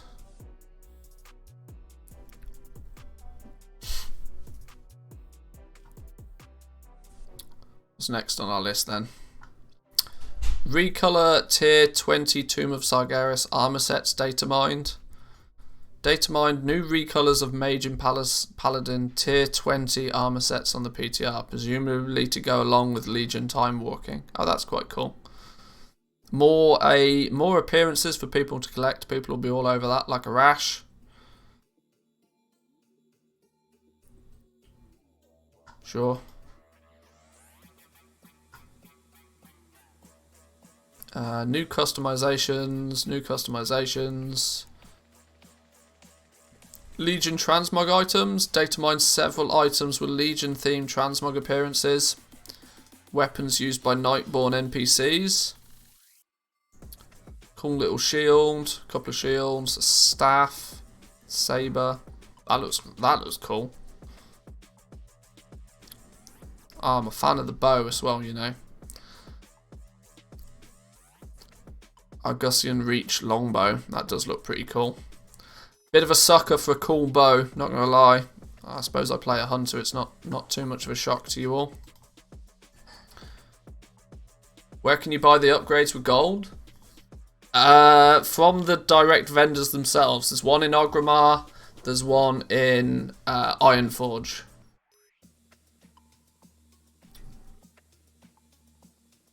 New MDI banners. Realms up for testing. Oh, what are the soul shapes? This build adds 21 new soul shape forms for Night Fae players, which include Cloud Serpent, Otter, Chicken Souls. Some of the soul shapes are critter shapes, which can only be used in rest areas. We've datamined 21 new soul shapes or critter shape forms in the build. Most hyped about is the Cloud Serpent soul and the Cat soul. Alright, we're going to have to take a look at these. Look, we can be a squirrel. We can actually be a spectral squirrel. They're a thing, boys and girls. We can be a spectral... Now I really am going to get distracted by the spectral squirrels. Oh dear, oh dear. Alright, cool. So we can be a squirrel. We can be a chonkus pussycat. We can be an otter. Wetter than an otter's pocket. We can be a leapfrog, a ribbit boy, porcupine, or we can be a rat, little squeaky rat. All right. Oh, it only shows us. Why does it only show the critter ones? Oh, we're gonna have to go through these one by one though now. See, it tells us which ones are you most hyped for, and then doesn't show us what the goddamn things look like.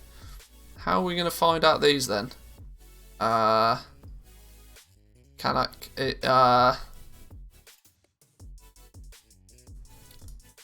so we don't actually know what they look like then, or anything else related to them. Well, it doesn't matter which one I'm hyped for then, because we can't see the goddamn things. I want to be a chicken, you know.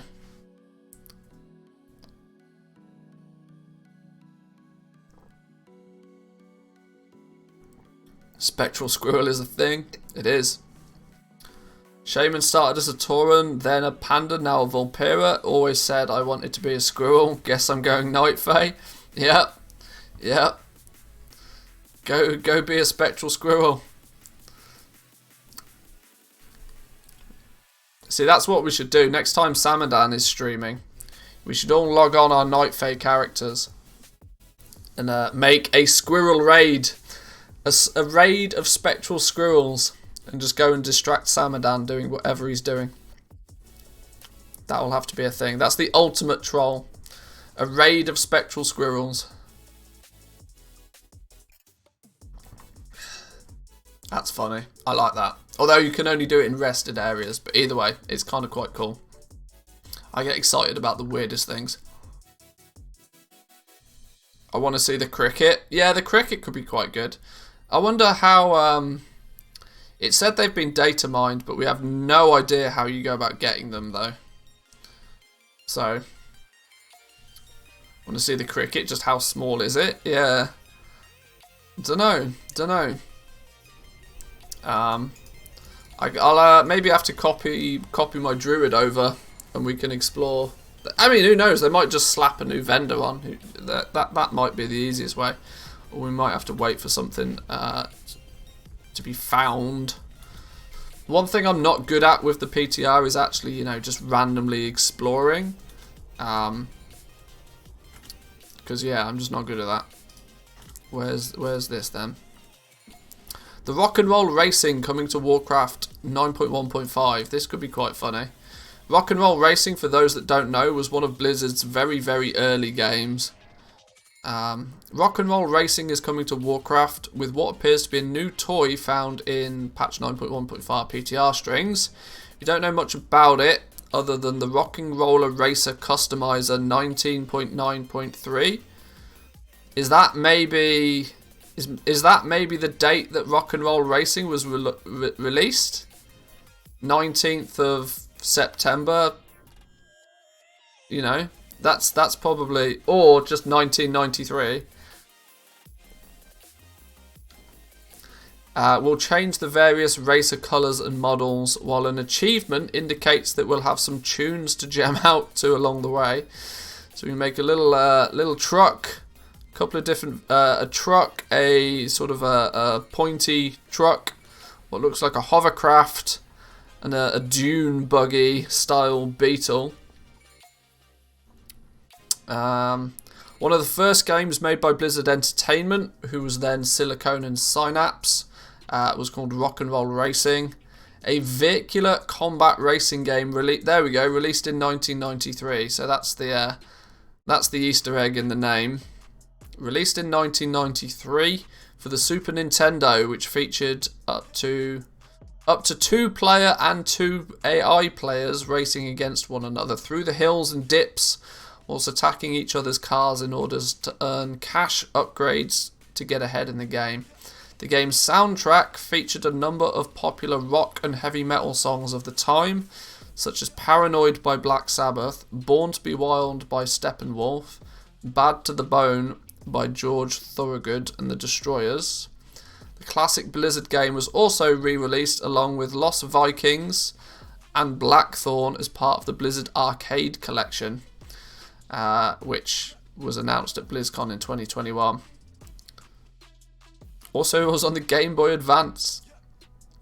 No idea how this is acquired yet, but the achievement is listed under the Winter Veil holiday section, making it likely that this will be the new seasonal gift. Oh, we might get this at Christmas then. We might get this at Christmas.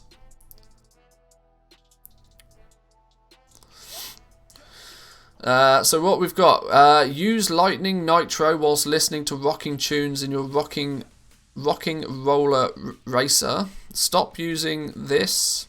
Cancel. Next color, next model. Previous color, previous model. So there's some sort of way to customize which one you choose.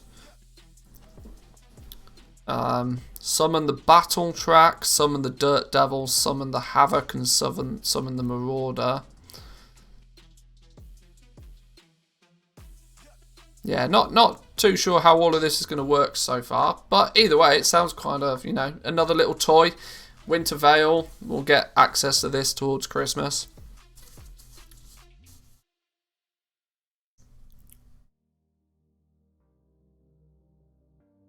Likely that they'll just replace the crashing, thrashing robots. Yeah, probably. It's quite cool.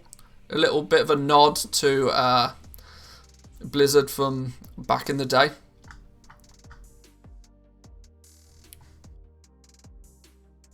What else we got then? New Void Elf customizations. I'm going to be honest, I'm not overly bothered about that. PTR Datamined achievements. Renamed old achievements. What have they been renaming?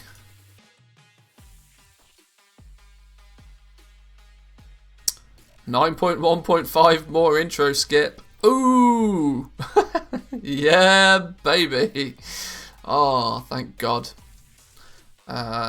Reach level 80. Incubate one of each type of spirits in the Queen's Conservatory. I always like looking at the spell changes, because often they give you hints of things that haven't actually, you know, people haven't put 2 and 2 together yet. Create 25 of the different fashion accessories within the abominable stitching. Oh, okay. That's one I'm going to have to go and do at some point. Holiday Bromance. Use the mistletoe on the Horde Brothers. Sure. Rock and Roll. Use Lightning Nitro whilst listening to rocking tunes in your Rocking Roller Racer. Oh, come on, Blizzard. Come on, Blizzard. Oh, what is this? My storage is gigantic. No, Blizzard. Ah, come on. It's a joke. My sack is gigantic that was the joke. Ah, apparently we can't have funny things anymore. Apparently my sack is not allowed to be gigantic anymore. Poor Harris Pilton. Destroyed by political correctness. Oh dear. Alright, sure. Oh, here we go. Appearances. Druid unlock Duskwing Raven form. 1, 2, 3, 4, 5, 6, 7, 8. So there is 8 different variations. The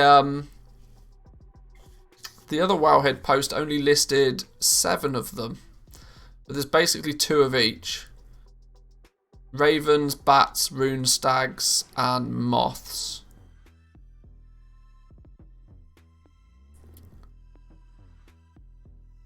And then some boring stuff. New authenticator and maximum rating on looking for group finder requirements. The fact that you need to have an authenticator on your account to make groups is a massive change. This will hopefully, now it won't entirely, but it will hopefully minimize the just constant group finder spam. The problem more so is that they will probably not to make the groups, just to make custom names. Well, I mean the point is that the boosters just are utilizing the custom naming of the group, aren't they, to advertise what they're doing.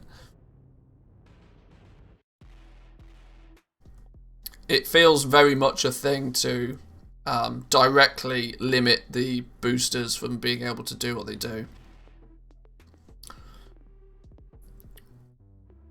So, an account now requires an attached Battle.net authenticator to post custom text when listing a group for dungeons, raids, or rated PvP activities. All players may still search for and join others' groups. A group finder that's full of advertisements bothers us as much as it does you. But a challenge we've faced in trying to eliminate those ads is that they're often posted by compromised accounts or other throwaway accounts, such that penalties incurred by in-game reporting have not proven to be an effective deterrent. Well, if you just actively ban the accounts, Blizzard, there's a limit to how many times people are going to want to buy a new copy of the game purely to advertise in Group Finder. Like, if they were more proactive with just banning them, then that would actually solve the problem. But cool, either way. Having authenticator be attached to the account is a bonus for sure.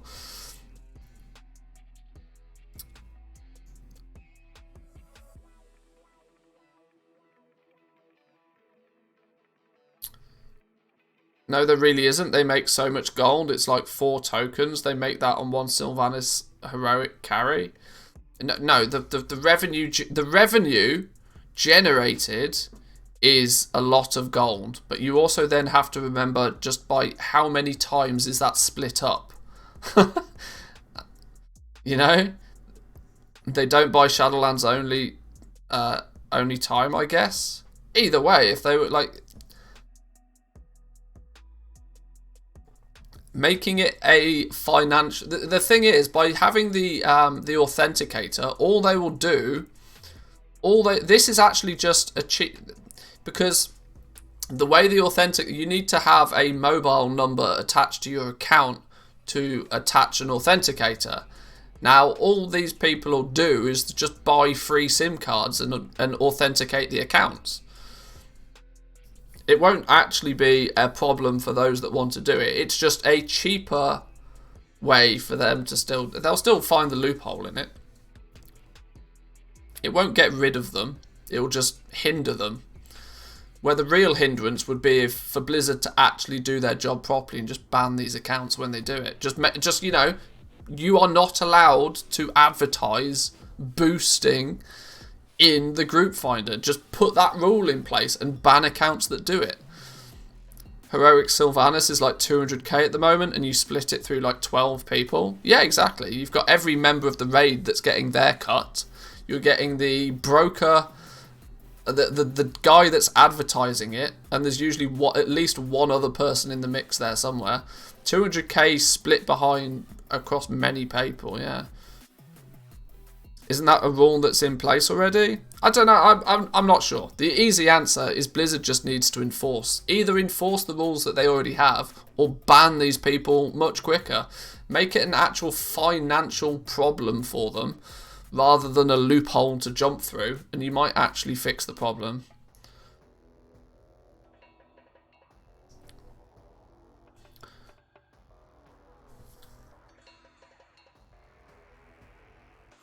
It's not a problem for pro sellers.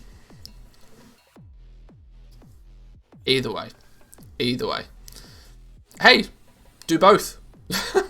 Do both. Ban them if they do it, and make the authentic. Just do both. Both has got to be better, right?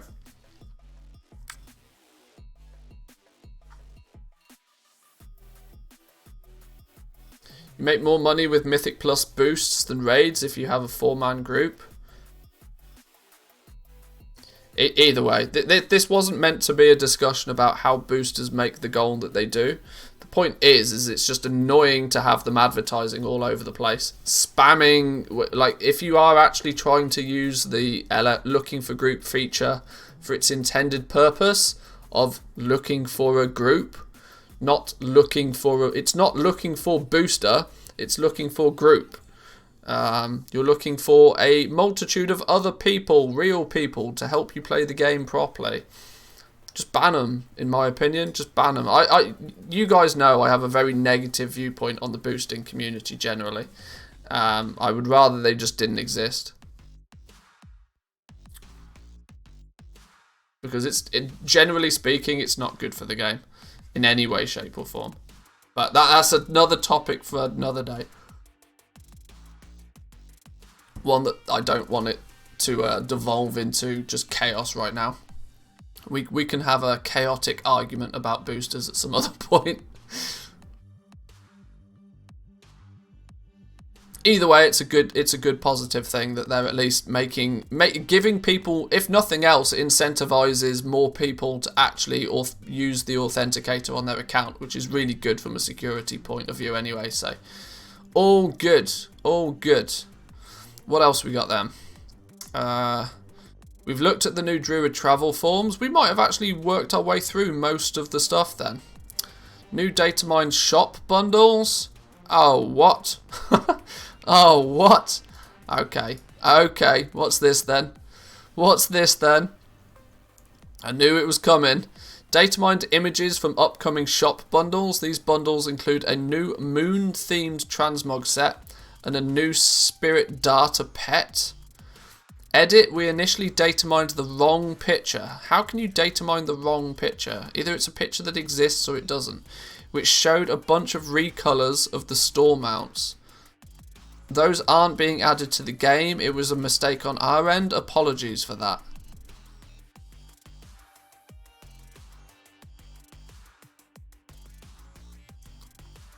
Very sus. Very sus. Alright, sure. But a new spectral set, apparently. That's not a surprise to anybody, is it really? But we also found some test data relating to an in-game shop mount, seemingly based on unused soaring spell tome mount from the Wandering Ancient promotion. I mean, it kind of makes sense that in the forgotten depths of Dalamand's library, this oversized tome was found flapping madly around the room. Open the pages of the arcane-infused book and hitch a ride on a magical adventure. It makes sense to me that if they'd made a model for a mount, that they're going to use it at some point. Like they're going to use it at some point. It just annoys me that all of the new mount models become store mounts first. It's like, fuck's sake, give like regular players like something cool. Not something you have to actually pay for. I mean, the fact that we pay for the game and we pay a monthly subscription is gross in the first place. Before you even consider, you know, the store mounts, but sure. Let's take a little look then at the overall class and spell changes, including a Necrolord Hunter buff, which, I mean, should definitely intrigue me, considering that's my main character. It's time for the first set of patch 9.1.5 class changes on the PTR. This includes class tuning for many Covenant abilities and conduits, including a Necrolord Hunter buff. Sure, okay.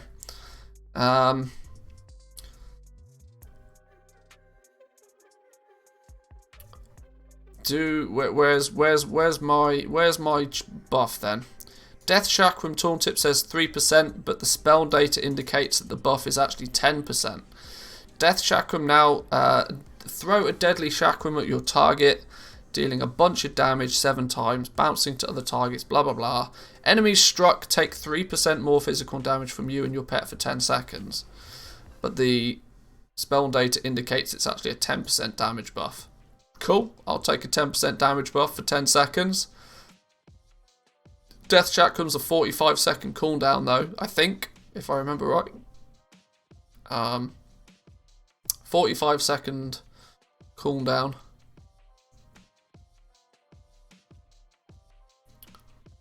Oh, now the tooltip, for my version of the tooltip says, enemies struck by your Death Chakram take 5% more physical damage.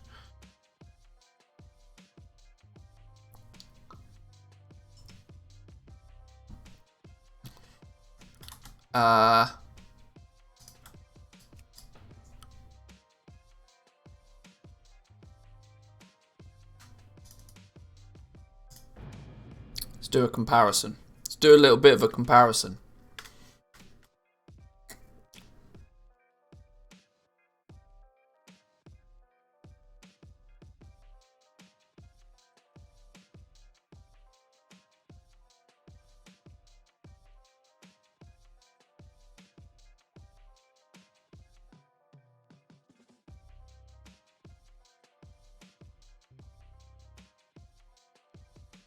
Come on, game. Why be so slow?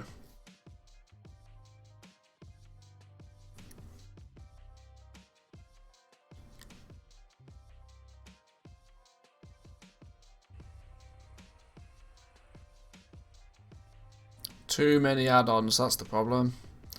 Too many add-ons. So, currently...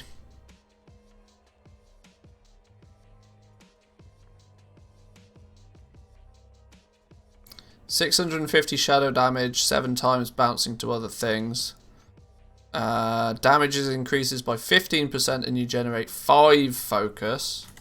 Whereas this now seems to indicate 650 shadow damage. Enemies struck by your chakram take 5% more physical damage from you and your pet for 10 seconds. That's definitely a nice little buff. And it's still 15% and 5 focus. Okay, so it could be 5% more damage for 10 seconds. It could be 3% more damage, or it could be 10% more damage. We don't know. Sure, fine, great, excellent. Outside of that, I don't care. I could go through all of the class changes specifically, but yeah, I'm going to be honest, I'm not doing that. General animal powers.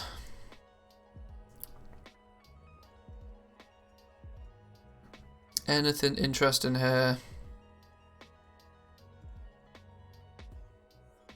General Covenant abilities. Few little changes. It's just all a bit balancy. Balancing everything out again so that they have let's balance everything now that the raid is finished, and let's balance it all in time to release patch 9.2 where we break everything again. Seems to be the viewpoint on that. Balance should do before the content is released, not after.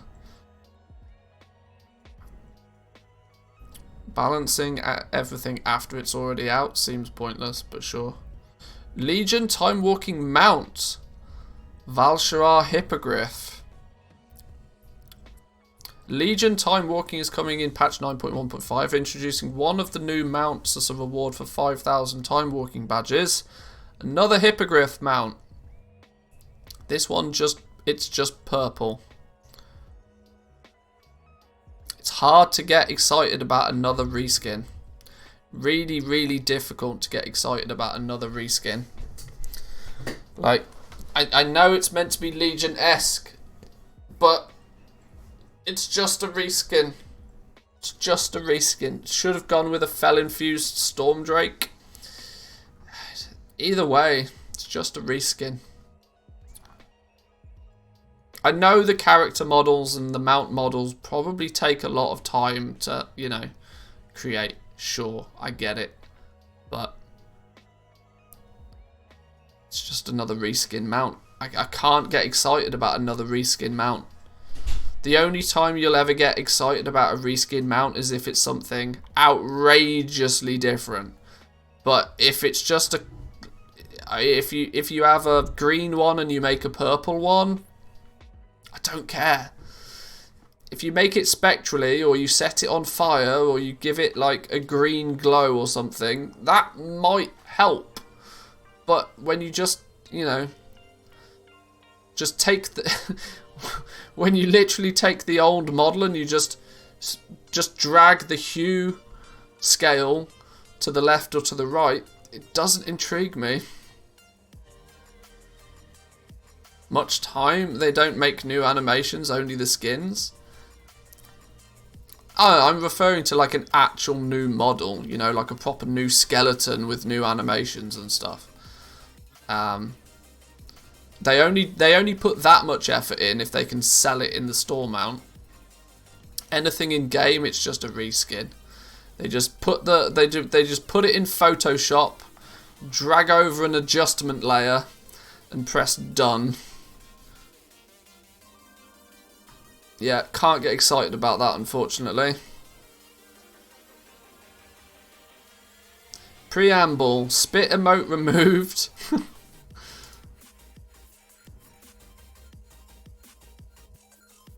Emotes. All the spit emotes are gone. Sure.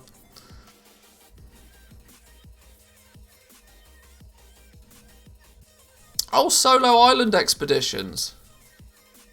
We should go and test out. Are they in the? They must be a thing, right? Oh, I want to go. I want to go and investigate. That's something that is actually worth investigating. Solo island expeditions. Let's go. Quickest way for me to get back to Borealis. We go Dalaran, we go Stormwind, we go Borealis. Portal to portal to portal. World of Portalcraft.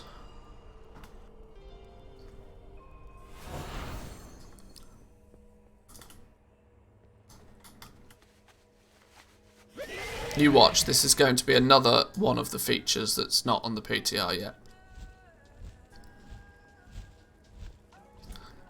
So far at this point, outside of the heirlooms, we've not really been able to see or test anything. Anything that would be considered a major feature is just not on the PTR yet.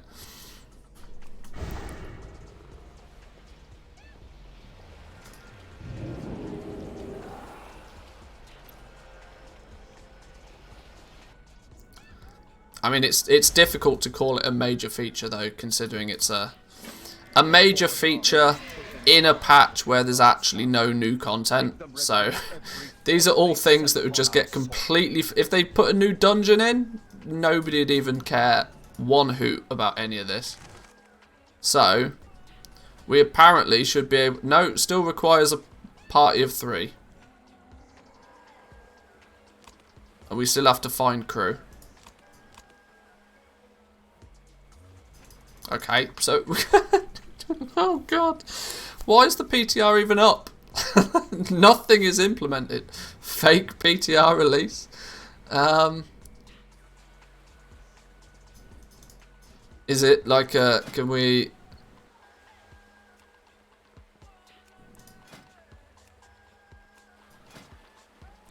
Alright, well, I can't do anything with that either then. Did you talk to Finn? Has Finn got something to say? Oh, here we go then. Oh, maybe it is. I'd like an island expedition, a private tour. Alright then. Well, let's do a private... Let's do a mythic one then. Do it. Hey! Let's rock and roll. Is a private tour.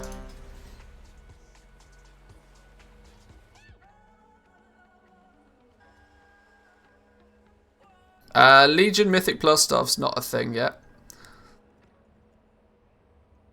I'll take 100k for that piece of info. That's extortionate. Now the question is how outrageously broken is it? How outrageously broken is the whole thing?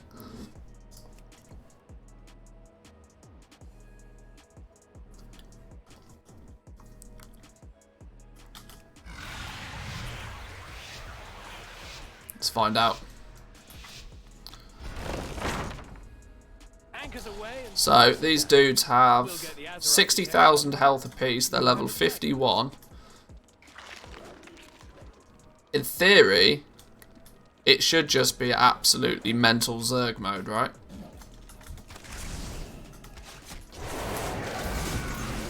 We should just blitz through everything.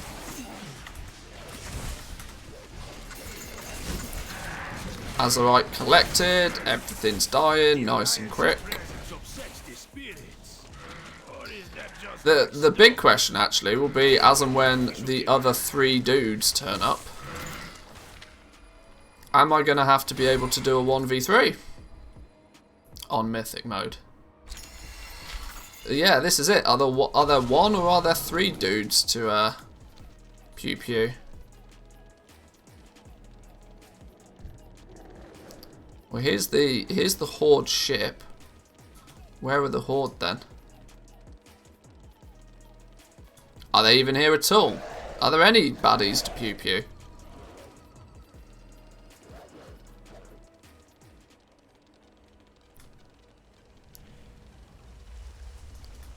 So far, I can't find anyone.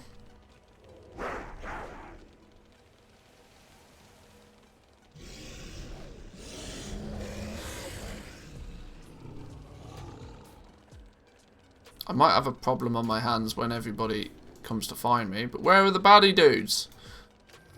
Maybe they're just not hit. Oh, hang on. What's over this way? Maybe there just isn't anybody. Maybe when you go solo, you are genuinely, this is, in true fashion, a... Well, no, because the Horde are collecting summon. Something's happening. Maybe I just can't find them. Maybe I've lost them. But they're definitely collecting Azerite.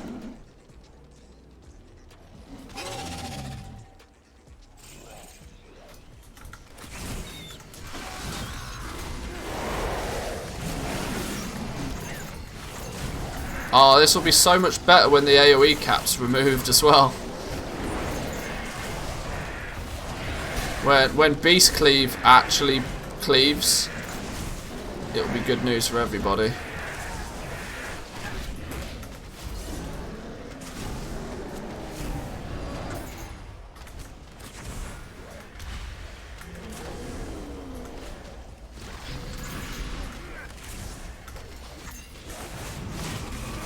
I need to remember to keep my pet alive, actually. Hey, this feels alright. I could do this with a bit of Beast Cleave on the go.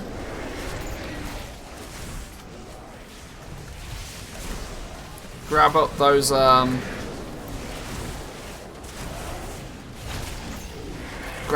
doubloons. Get those last few mounts.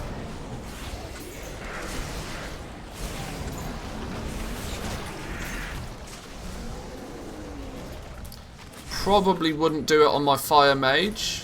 But we won't talk about fire mages. Oh, my pet died. Oh dear.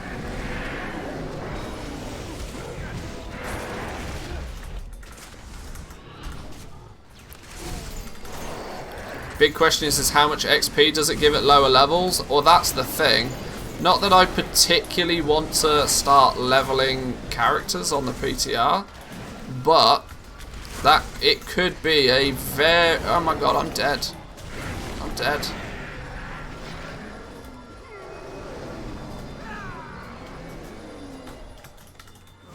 It could be a very viable leveling option. I've got 3 seconds until I can heal.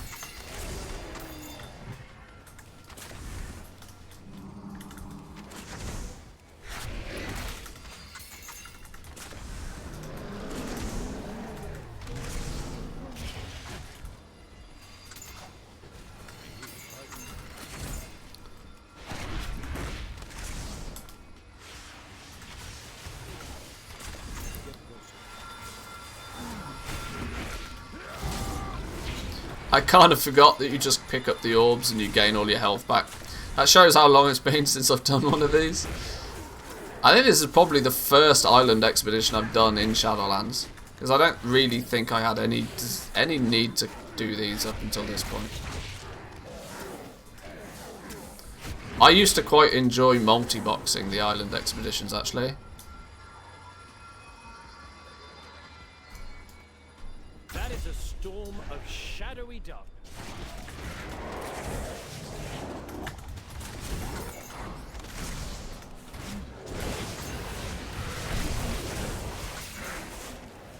If it ends up at like 50% of the XP of efficient questing, it won't affect prices too much. If it's 80%, I'll bet it'll be pretty popular. The worst thing is I feel that if it's even remotely close to optimal, I shit you not. I mean, it'll get botted. It will almost, because it's instanced, right? Which is, if bots love their instanced stuff because it goes undetected. They stand in Borealis and they just level and they level and they level. I don't know. I almost don't want it to be competitive XP wise, because I don't think leveling through islands is. I don't think it should be a thing. We're halfway there, team. Now, did a few last night since it's the box that can drop the top hat this week. Oh, I see. Yeah, that's a good point actually. Yeah. The top hat's probably not a bad one. I'm not going to win this, you know. This is the mythic one, and at this rate, I'm not going to win.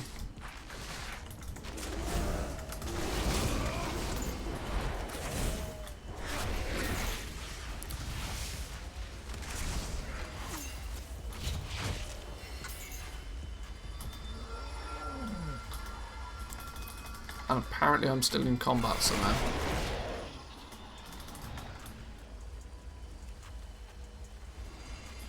Try it on a twink now. Yeah, it'd be interesting to see. Being stuck in combat is not helping.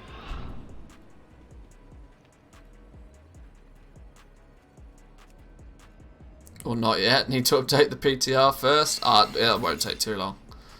Unless... Oh, hang on. This dude's fighting over here. This is where we pop off, look. We got cooldowns at the ready? No, of course we haven't.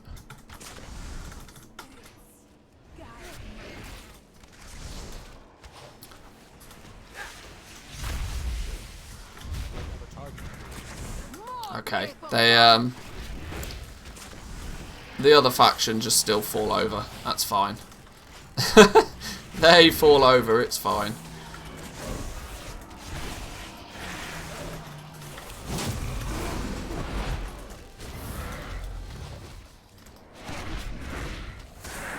Going back into my shell.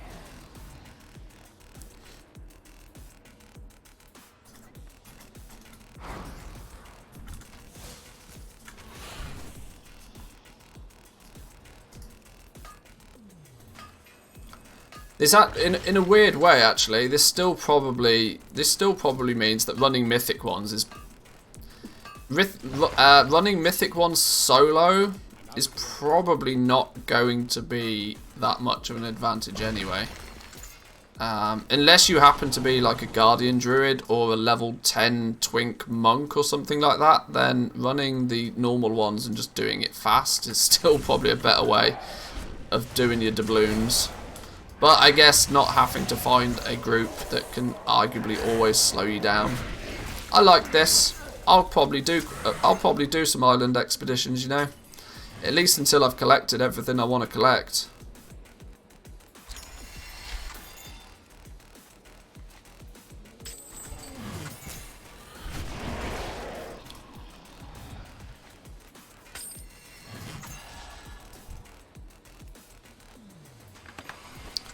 Guess it might also get twink botted.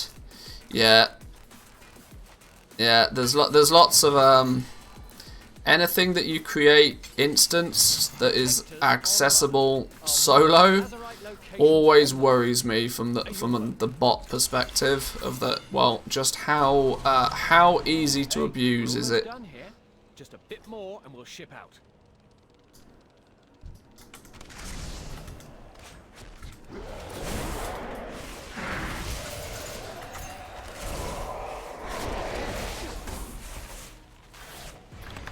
Just want to make sure I actually win this one, because it'd be really embarrassing if I lost.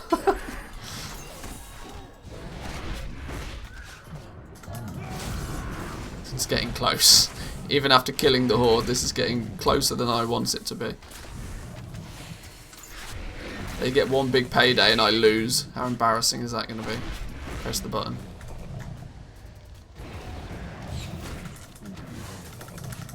Oh, good God. Oh, good God. Woof! Oh! That was tighter than it should have been. Oh, 0-2. Oh! Look at what we received, though. Unlock window. Look at what we received. Mischievous Zephyr, Laughing Stone Skin, and the Snapper. Seafarer's coin pouch and a sack of plunder. You that feels like a lot of rewards for a single mythic island expedition. That feels like a lot. Sack of plunder, 8 doubloons, Seafarer's pouch, another 3 doubloons. That seems right. But getting 3 companions. Time to slash the prices on those island expedition pets. Now I know doing one run is not exactly scientific, but I don't think I've ever seen 3 pets turn up on one island expedition. Maybe it's legacy loot, it's the loot for 3 people.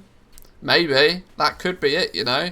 This could be a massive nerf to island pets. Not that they're super expensive anyway, but more pets to set free.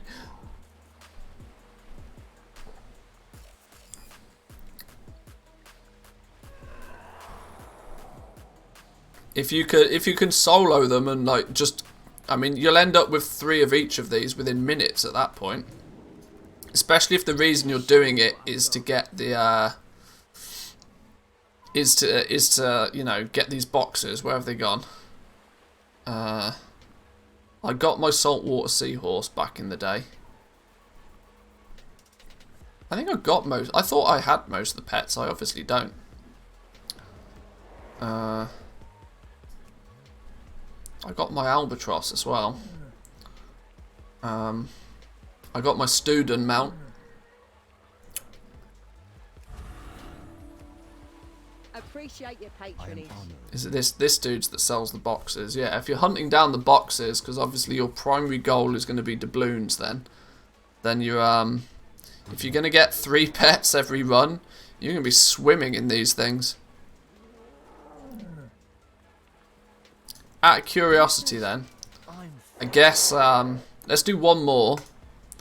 I'll do one more mythic out of curiosity, and we'll see if we get silly amounts of loot again.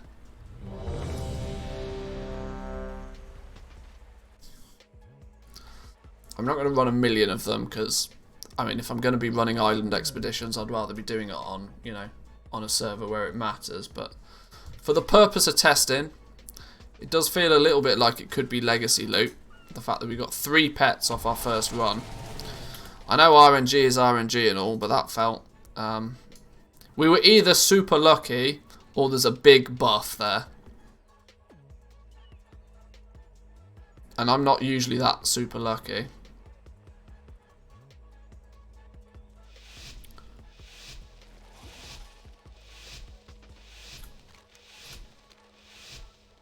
Alright, once again, let's at least make sure that we win. let's not piss about too much, because we only won by a very narrow margin.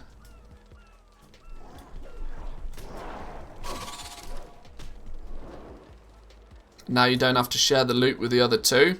Well, that could be it. That could literally be it. That the loot that would normally have been split between 3 is now split between 1. Yet the loot quantity is the same. Kill them all and bring me their hearts.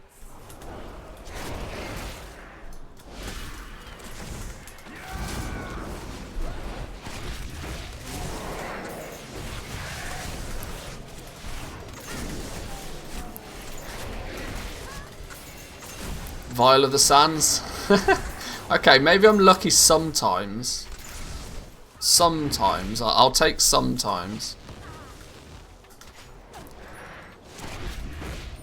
But I would not have expected this to be a situation where I'd get super lucky.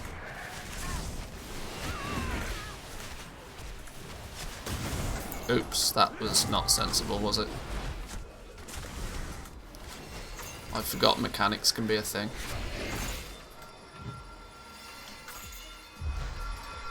And then I remember I'm a hunter and can get out of roots anyway.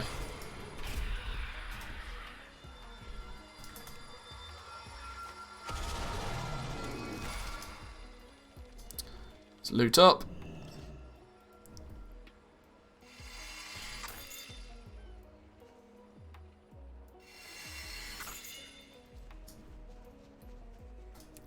Yeah, I actually think that if you were like a Guardian Druid or something in here, you could probably, you know, just AoE the crap out of everything. Especially if you had some sizable gear on you. Although the one pull wonder thing might not be so much of a thing if you're, you know, if you're the only one. A lot of that required having 2 reasonably geared DPSs to just nuke everything at the same time.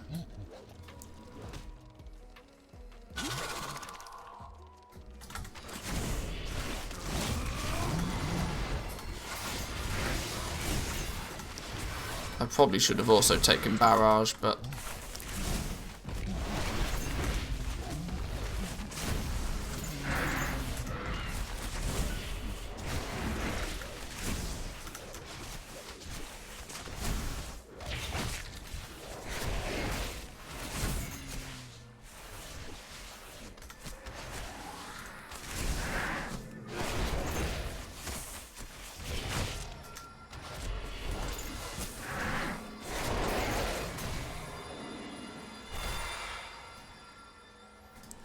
grab this. What do you mean too far away? I'm literally on top of it. think my Blood Death Knight might have a blast in there. Yeah, there's definitely a few classes that doing this solo on will probably have a real good time.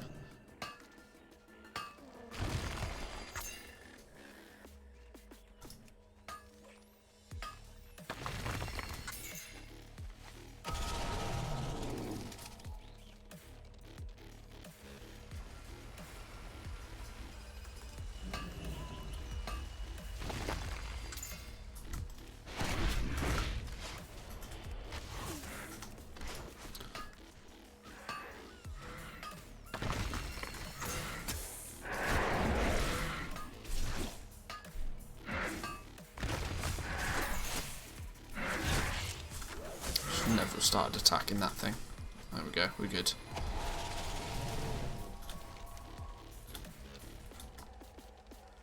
Right, let's try and stay ahead of the horde this time. Those pesky hordes always getting in the way. Pull you lot, pull this lot. And these dudes up here.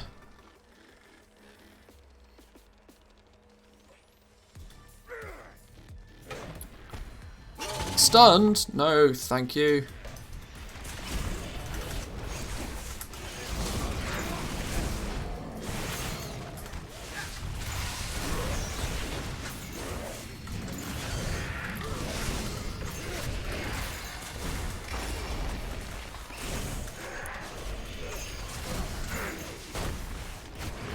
Did we only pull one rare there? We did. Alright, fine.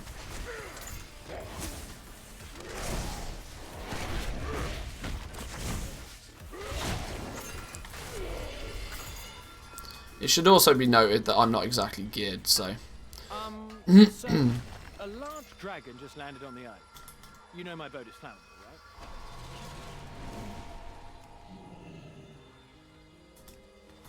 Did it not loot? Loot the damn thing.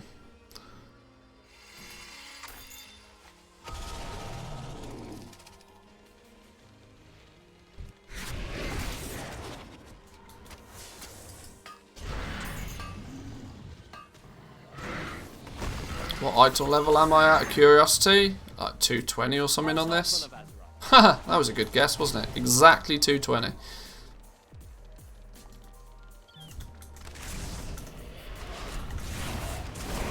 So yeah, not really anything to write home about.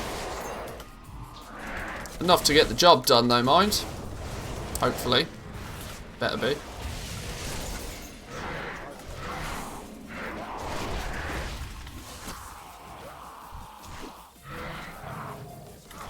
Oh, I've got to kill this dude first. Alright, sure.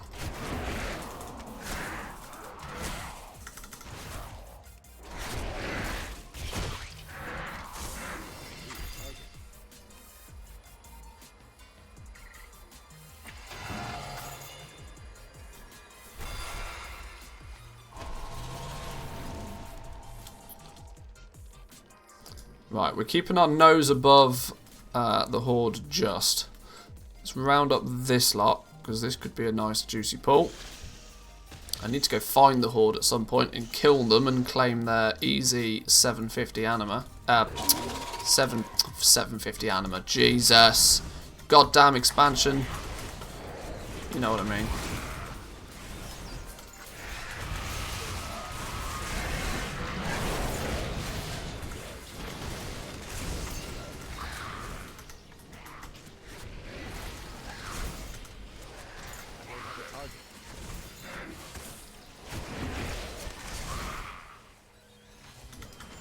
Get rid of these things.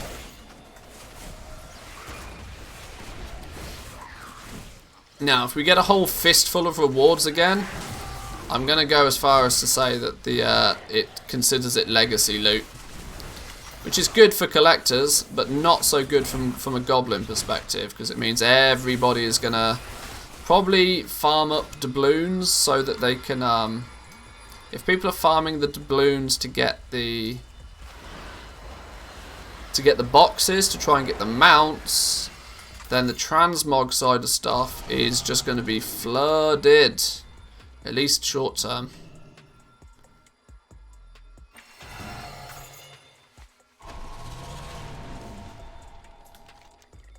I need stuff to pew pew. There's not a lot of stuff to pew pew. Hang on, this'll do. This'll do. Nice juicy pack. Oh, and the horde around the corner. All the better. Where are these guys going? That'll be a nice easy 750 anima. Ah, I've said it again. Oh my god. Azerite power. Anima. What an idiot. Gonna lie down. Is one of these dudes healing? Hey, No, we're you're almost dead. done here. Just a bit more and we'll ship out. You're dead. Why are you not dead? Can you die, please? Hey, you there.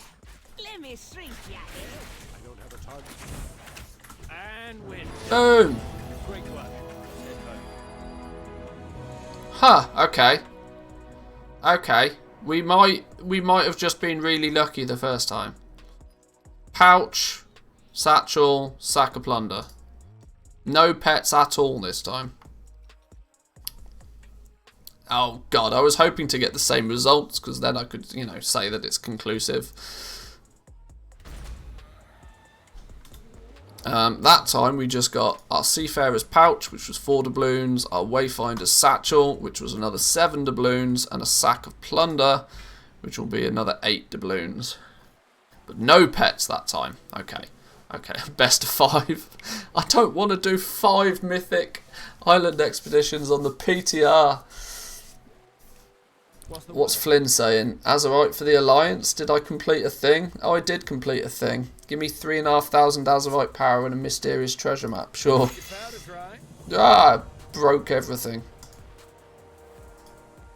Lucrative treasure map. Should we go do the treasure map? I'm in the wrong expansion all of a sudden.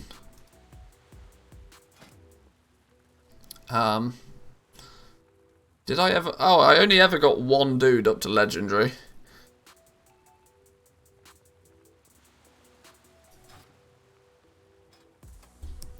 Where was the supposed... Was it this one? No, treasure map, no haven. Rattling bone mask.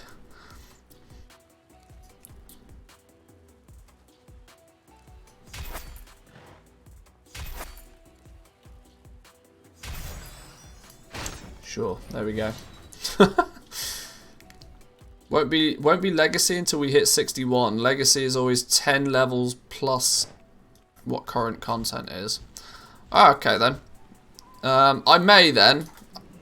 I'm not going to test it anymore right now, not in one sitting at least anyway, because I don't want to be running island expeditions on the PTR all day. I'd rather actually test something a little bit more conclusive. But either way, solo island expeditions are a thing, and they're going to be quite a good way to get the, you know, the final, from a collector perspective, it's going to be quite good. I thought this was 9.1.5 PTR, not 8.3.5. Yeah, well. Got to look at all the changes. Got to look at all the changes.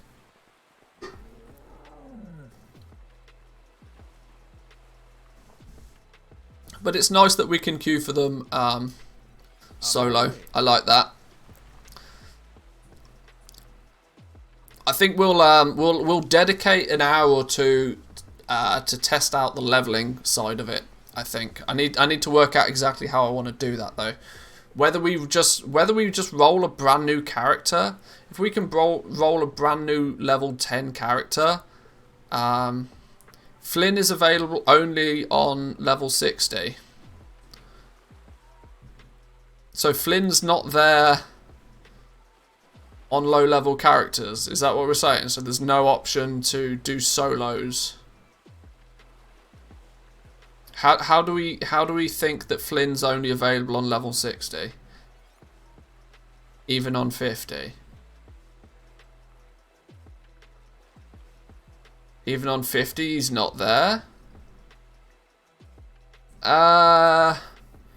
Flynn turns up. Flynn's not there at the beginning. He turns up very quickly though, because he's phased initially. you have to do the BFA war campaign like 1 or 2 chapters in, if I remember right, before Flynn turns up. He's phased somewhere else at the beginning.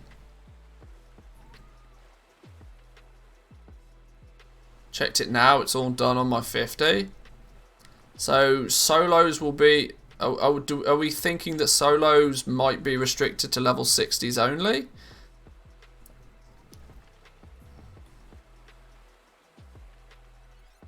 Maybe it's because Blizzard definitely didn't want people to level through islands any faster than they already can.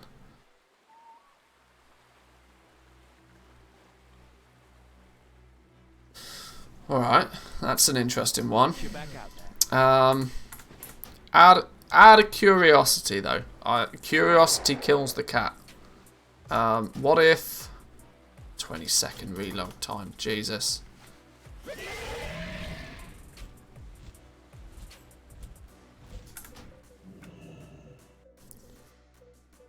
What if we create a new character? We go.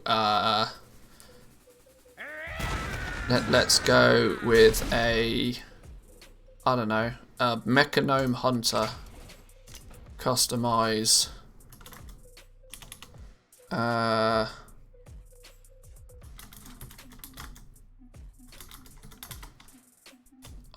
there's not enough characters.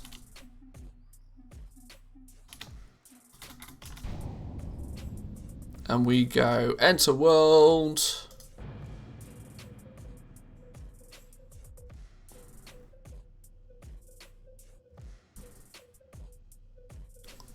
By the way, you can do normal and heroic solo too. Yeah, it's probably going to be a gear thing, right? If you're not geared enough to do them, then you can't do them. But even in 220 gear, I was without too much difficulty clearing the mythic one.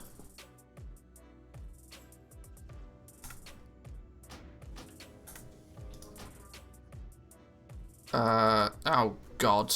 No, LVI needs to be off. Add-ons, all of this off. Because it doesn't work properly. Or it didn't work properly for me earlier.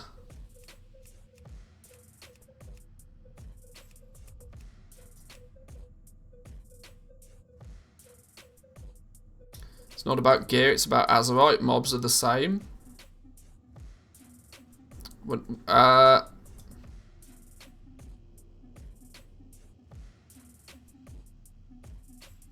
Yeah, that's true, but the mobs do hit harder. Or at least they should do. That's kind of the theory of it.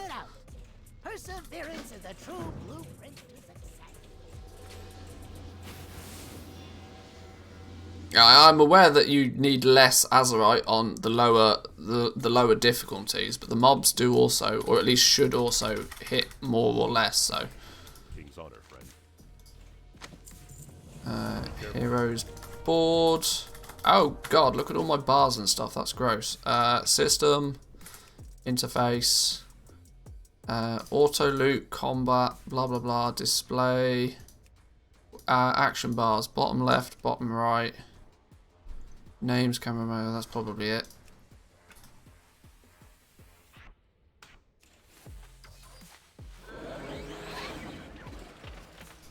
Now what happens if we go BFA? Is this hello or goodbye? I keep losing track. We automatically do BFA unless we select something different. That's right, that's what I thought.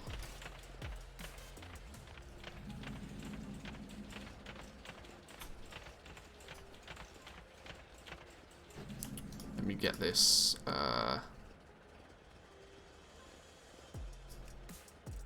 Out the way.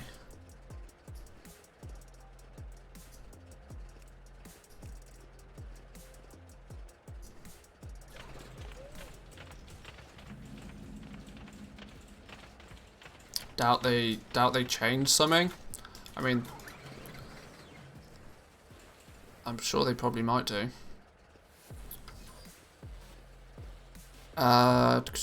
Favorite time period: fight the Legion, enter the Dark Portal. Oh, do I have to do the Shadowlands, the Bfa intro thingy?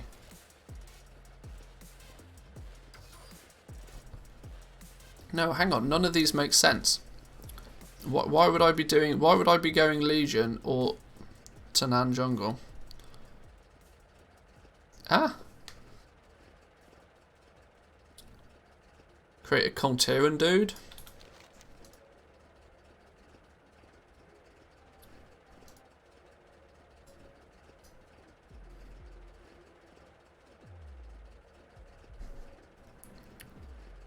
Go Mage Tower Borealis. Let's give that a go. Hang on. What's this quest? Do you have a line of inquiry? Experiment before you implement. Good maintenance. What can I do for you? Light legend. Stormwind Keep. There we go. An urgent war council is underway. Your presence is requested in Stormwind Keep. Alright, let's see.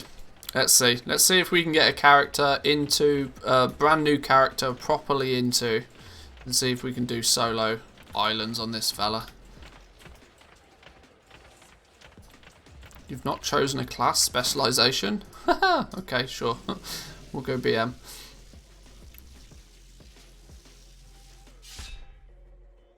Spam of abilities that are all in the wrong place. That goes up there. That isn't on the bars at all. That isn't on the bars at all. That isn't on the bars at all. This is one of these somewhere. Shift mouse wheel down. No, that's going to be this one, I think. That's over here. That's Shift F. That's Shift Q. That's F. That, we can get that off our bars for a minute. Hang on, we can do all this when we're on a flight path or something.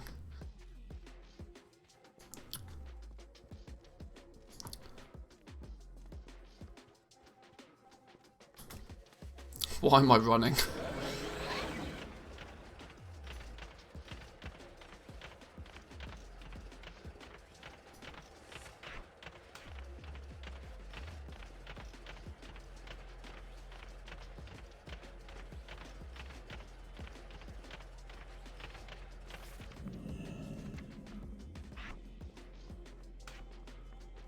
I require a target.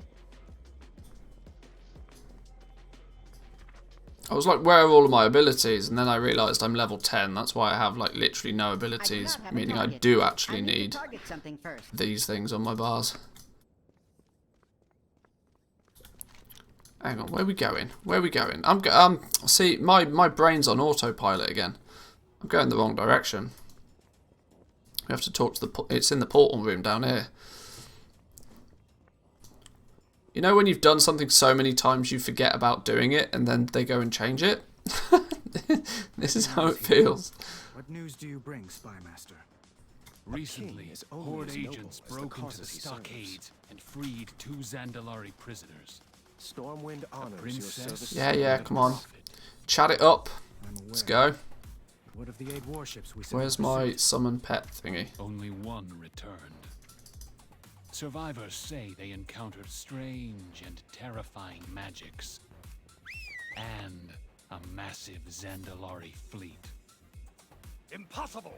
It's one of Servanas' tricks! It has to be.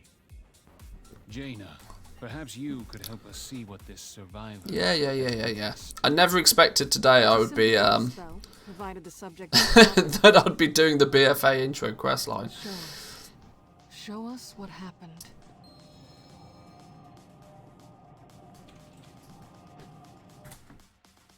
If the Horde makes allies of the Zandalari, we won't Cool. Cool. I will do what I must prepare my ship. Champion, meet me in the harbor when you are ready to depart. Can I not? Oh, okay. I do actually have to go to the harbour. Sure. Your sea legs. Steady as ever. Alright, as well. No, it's not that I don't believe you about the Flynn thing. It's just one thing I know from personal experience is that Flynn's not always there because Flynn has an active part in the war campaign in BFA, and there was periods of time. There was a very common issue with people trying to talk to him. That Wowhead told everybody to speak to Flynn, and that Flynn was at the table, but he wasn't always there, dependent on what stage you're at in the campaign. And so, for the same reason, it could be the fact that he is there. You've just got to get so far before you can speak to him. I genuinely can't remember how to get to the harbour without flying. I guess we go this way.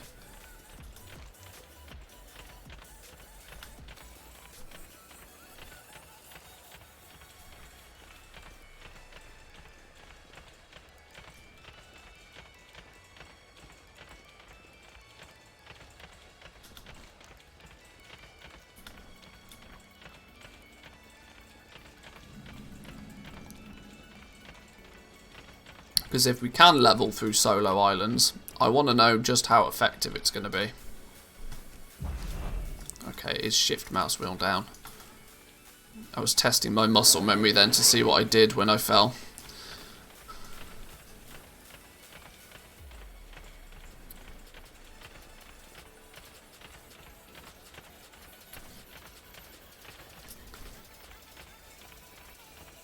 You didn't unlock Contiran? I think I have. I just, for whatever reason, made a Mechanome.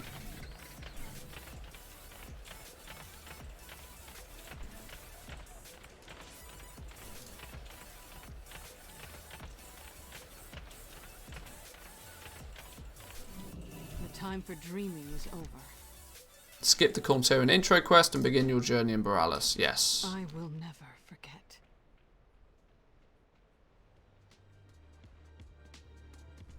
Thanks for the lift, Tay. I'll report to the old man. I've trained my whole life for this.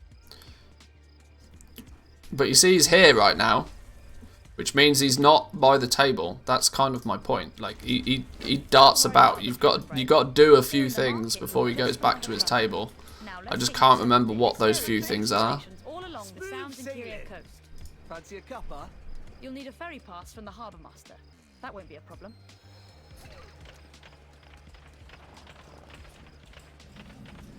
Because if I was to go to the table now, he probably wouldn't be there. But he's not there for a good reason, because he's not meant to be there yet. The counting house is under heavy guard day and night. Have a good one. Feel free to store your valuables here.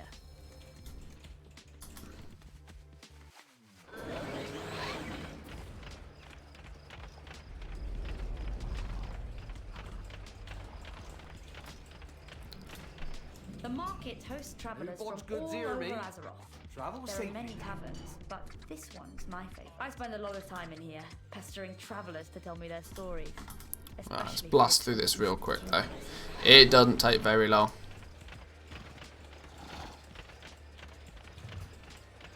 I can do these intro quests in my sleep. All this stuff gives me PTSD. Yeah, I can't even begin to think how many times I've done these quests. Beautiful, isn't she? Oh! No flight points. Good opportunity for testing here. Collections. Where's me toys? Scouting map. Scouting map. Which one is it? Pandaria, Draenor, blah blah blah, Outland. Contiras and Zandalar. Boom! Gives me all the exploration achievements. So it's not only just it's not only the flight paths, it's also the exploration achievement. So now we have all the flight paths for everywhere, even straight to Mechagon. Haha! Mechagon at level 10. Interesting. Sure. Well, it's good to get them. It works at least. I've always dreamed of adventure. I don't think we're meant to be able to get to Mechagon at level 10, but sure. Serve with honour. You'll feel at home here in no time. How do you get the flight path toys? They're newly implemented on the PTR, or what will be turning up in 9.1.5. New new heirloom toys from the Heirloom Vendor, who is either in, he's in Ironforge if you are Alliance, or I believe it's in, somebody will correct me if I'm wrong, I think it's in Orgrimmar if you're Horde. King Greymane, it is an honor. You are free to remain in the harbor on my authority. Right, we've got about a minute of, Prepare a full briefing. oh, is it in Undercity? Okay. Well met. For the Lord Admiral. Huge upgrade to alt quality of life. Oh, massively. Massively. Getting access to the flight. And there's one for every, in case you missed it, there's one for every expansion. The Shadowlands one I haven't got, because the Shadowlands one requires you to, I was in a battle many years ago. oh no, it does say Orgrimmar here, look. Ironforge or Orgrimmar for the vendors. Crom Stout Arm or Estelle Gendry. Orgrimmar or Undercity. Oh, it can be either. Oh, okay, sure. Either way. The Shadowlands one requires you to have an achievement from Shadowlands to do it. 10,000 gold apiece though. So if you want all 8, it's going to be 80,000 gold. That's assuming you haven't got the 2 original ones anyway. I already had the 2 original ones, and I imagine most people have got them anyway. The Kalimdor and the Eastern Kingdoms ones. But it'll be another 80,000 gold if you want all the new ones for all the zones. But she is misguided. Her advisors have kept. But like most heirlooms, it's a one-time cost thing, so it's not too bad. Depends on the timeline you want, yeah. My love is falling apart. What's the situation? So I'm asking for your help. Come back with Terrace stories. needs the Alliance just as Stay on badly course. as you need us. I see. Then we shall prove to Catherine Proudmoore the same truth that Just I quickly, learned at Regal. let's take a quick jog down here. Because by my understanding, Flynn shouldn't be standing at the table yet anyway. You have the expedition map thing, but Flynn's not standing here. Because he's part of the questing that we're doing still. So we can still do it the normal way, which requires you a party. Or you can find a crew, of course. But when Flynn turns up, we can maybe do solos. But just at what point do we have to get to? I guess Flynn is bugged. Well, he's always kind of been bugged. That's the problem. He's always not always been there because he's phased out doing something else. I remember this vividly from leveling ungodly amount of characters in BFA because of multi-boxing. 80k will be a lot for the plebs, just 1 or 2 Lego sales for us.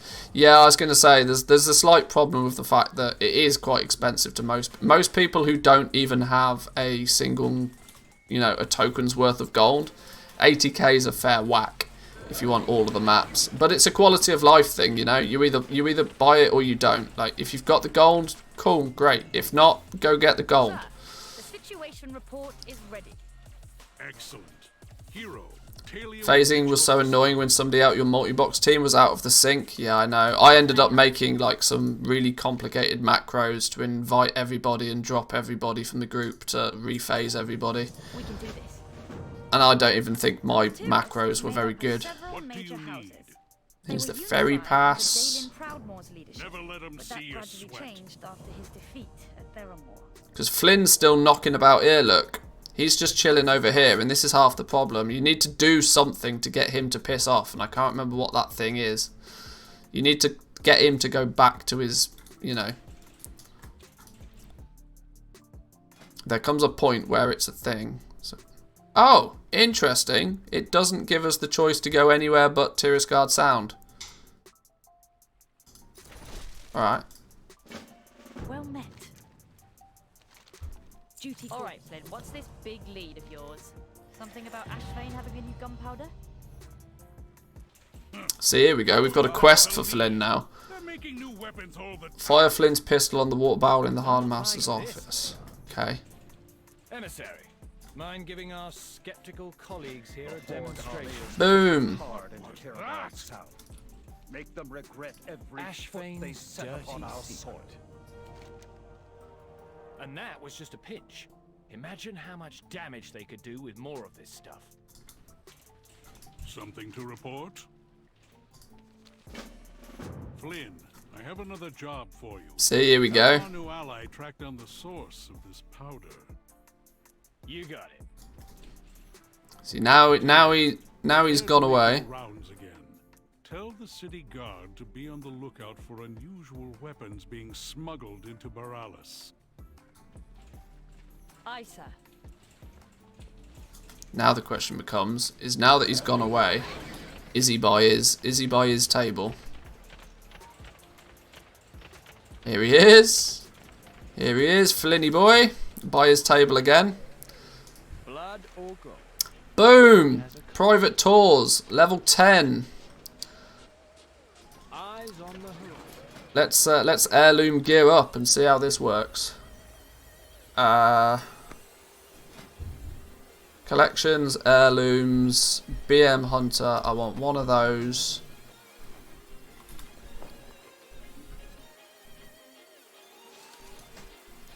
I need a neck. One of these probably. I never leveled up the necks properly, but it doesn't matter for now. We need some shoulders. Some of those. Herod's shoulders. We need a back. One of those. A cape. One of these. What else are we missing? Legs. And a gun. That's it, right? I mean, it's more than we need. Oh, there's the ring as well. Why not? We'll have the ring. Sure. Let's equip all of the things. That'll do. All right. Now we're geared to the teeth. We have. It might be a little bit difficult considering we have no abilities, but we'll see how it plays out. I'm gonna go very quickly, take a bathroom break, a quick 2-minute break, and then we'll test out some solo island leveling at level 10. Could be interesting. I'll be back in 2.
Alrighty, boys and girls.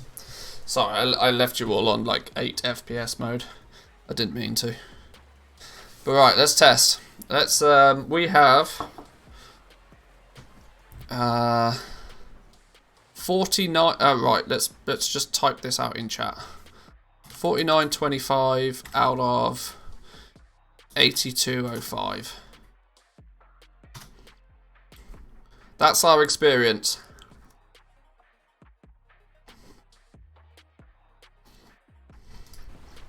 Let's see what we get. And let me check I've got what I need.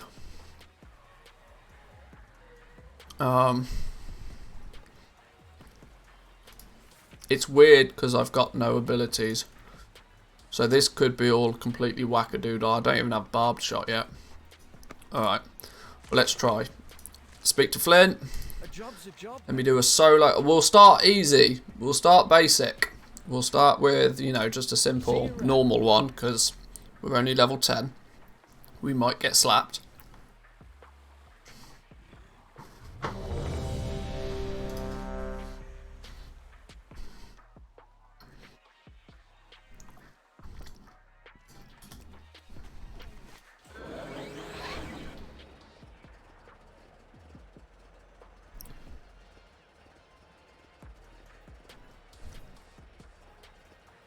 At least we have kill command.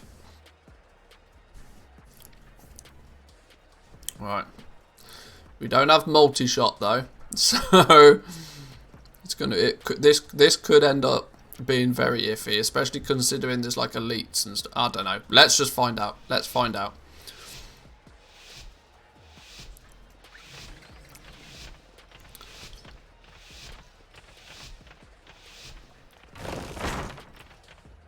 Ship's docked. Enjoy your adventure while we spin up the old lazarite detector.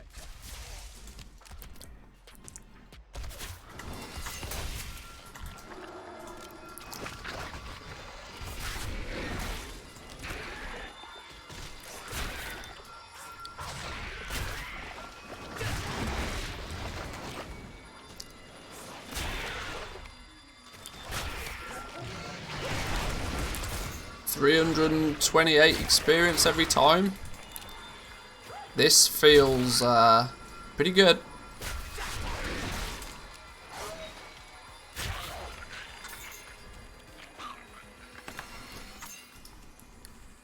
It's probably going to be more down to if there's a huge, great big like bonus XP at the end of it. I do not have a target.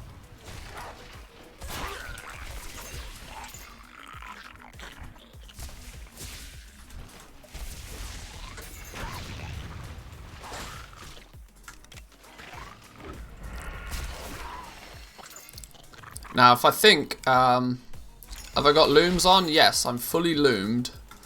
Fully loomed. Looms don't give bonus XP anymore, though, so.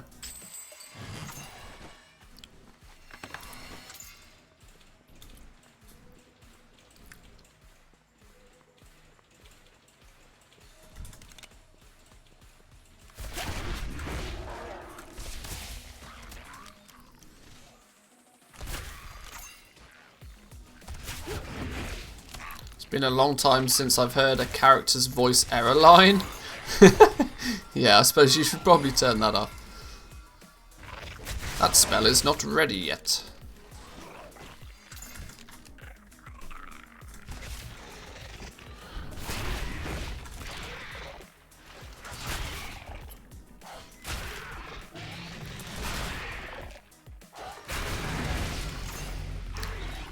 There's level 11. That was half a level already. Just let me add. I think our resident speedrunners are going to be very interested in this. Here's a rare. I wonder how much we get for killing a rare.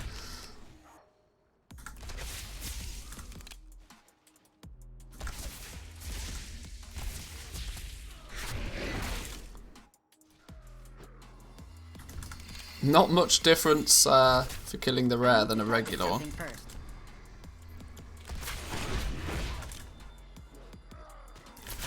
When's the patch going to be out? Well, that we don't know yet. It's still, I mean, literally PTR has been in... PTR opened like last night, so... I wouldn't hold your breath. How come Horde haven't scored any Azerite points yet? Because this is just a normal run. On normal, they basically don't do anything.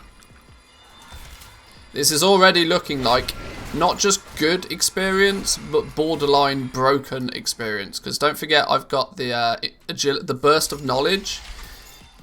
Burst of knowledge from the heirlooms. Which at this pace, I'll be able to keep 100% uptime on this.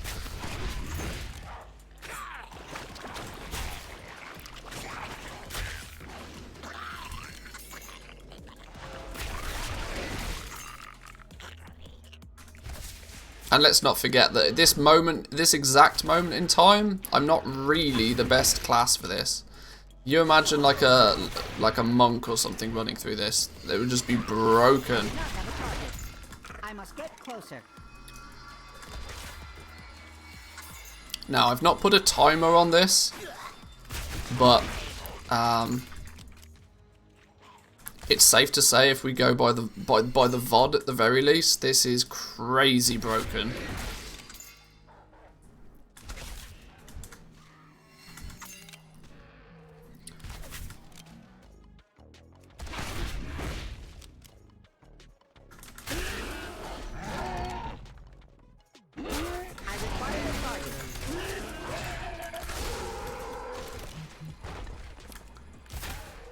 I think this will get fixed. Yeah, this is ridiculous. See these small ones, like 24 experience a time? Sure, no problem. But 350 experience, or like what's literally a bar nearly every time I kill something.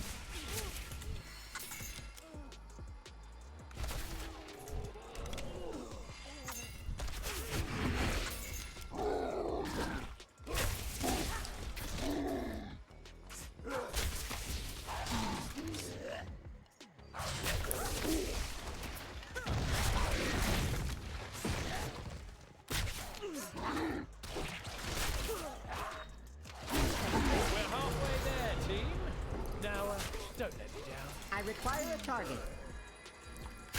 I do not have a target. Some Mogu just landed on the island. I need to target something what first. They're doing. Gonna let you look into it. This experience is actually silly.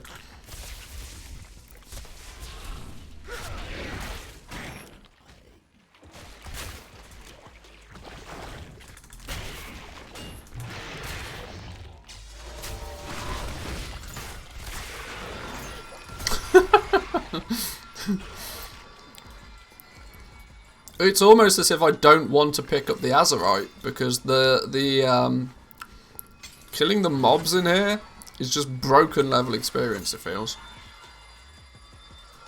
Let's mount up and go find some more stuff to kill. A level 10 Twink Monk tank boost incoming.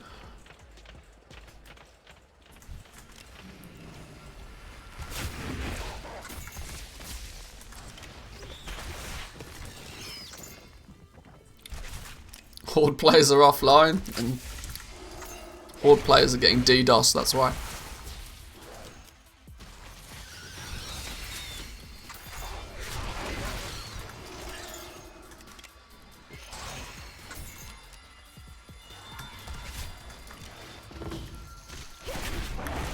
Bonus objectives? I wonder what we get from bonus objectives.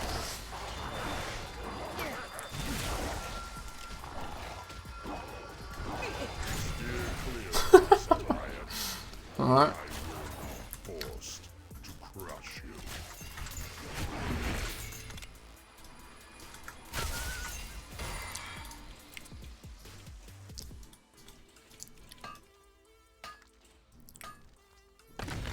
Oh, at least I get barb shot now.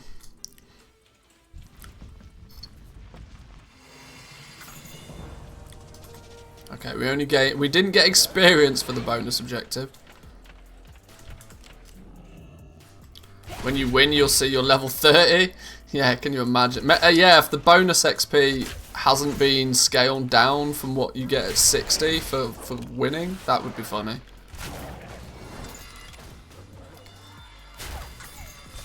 This is why the PTR is fun sometimes, because, you know, things are just broken.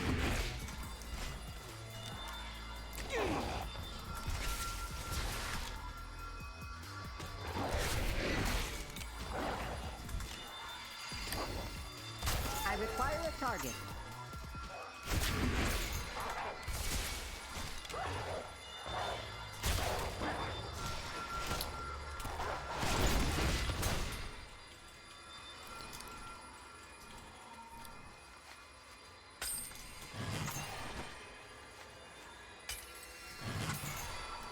Yeah, I genuinely actually almost don't want to pick up Azurite, because it feels like I just want to spend more time killing things.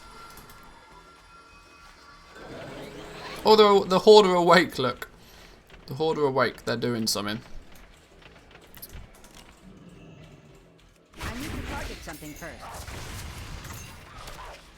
I do not have a target.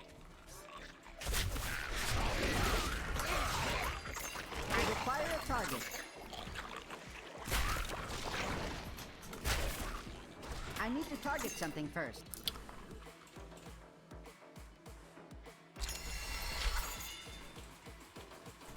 Too far away.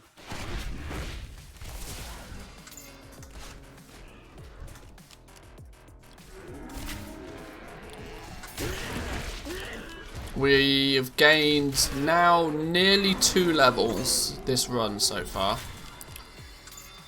We've got the detector working. Check your map to see where the Azurite lies.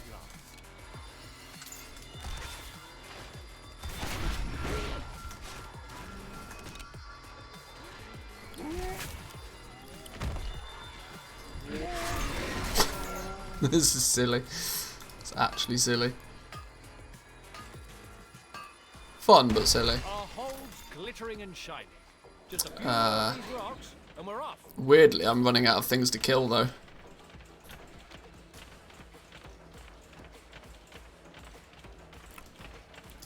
Running out of things to kill on my side. Let's just end this one, then.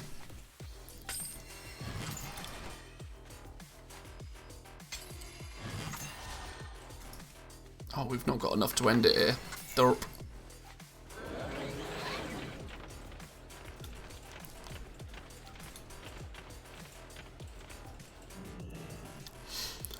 Leveling 10 to 20 islands was always very quick, but the real test is to see how fast it is in 30 plus. Was it always this quick though? And now the fact that you can do it solo.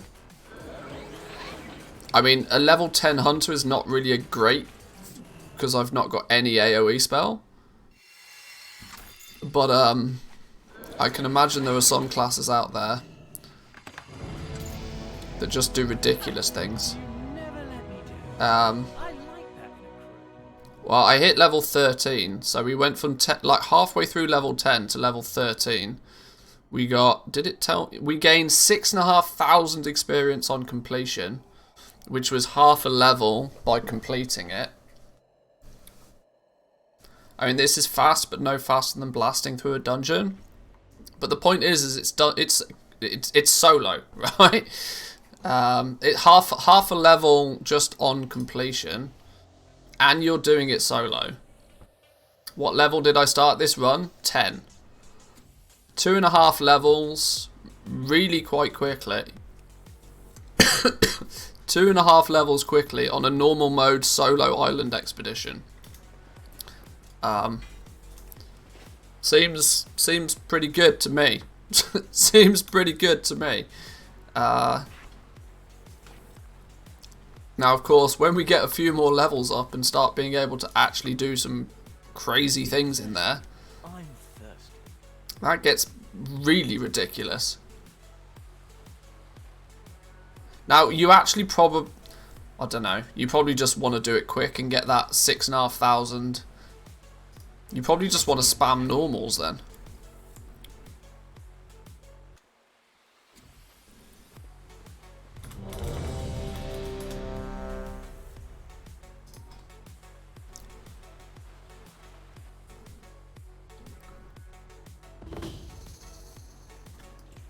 do another one. Let's see.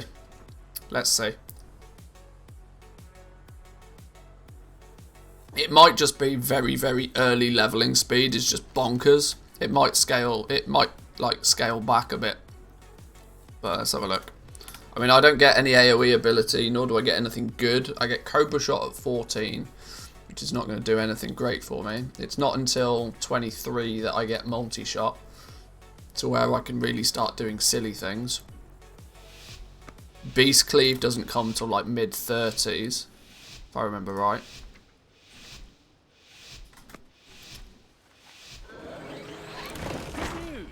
So you can't too easily abuse it, because if I pull all of this, I'm going to be in a bad position, right?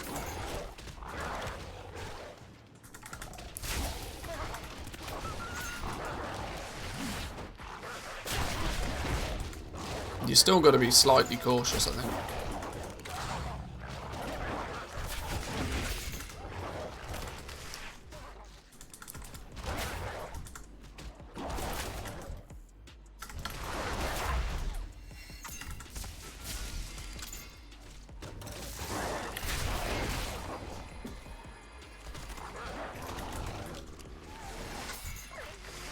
Okay, no, this still, like, that's literally one pack.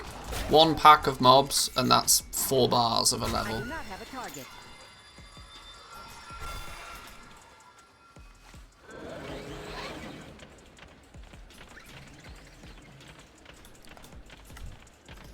Doing this on a tank class could just be ridiculous.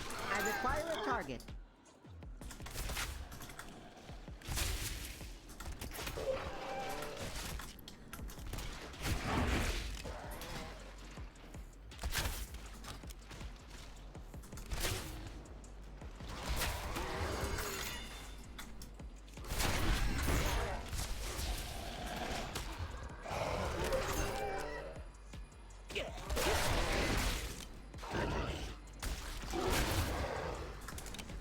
Whoa, no. Can we not stand in the piggy thing? The XP seems to be scaling up with us, though. This is a bit silly. Silly, but fun.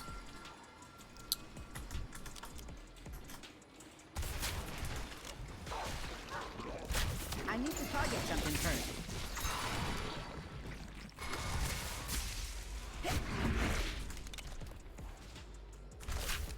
Would take like 1 minute with a level 10 monk with a staff of the Bramble King. That's the one where you just yeah, I've seen Zanzibar using that recently.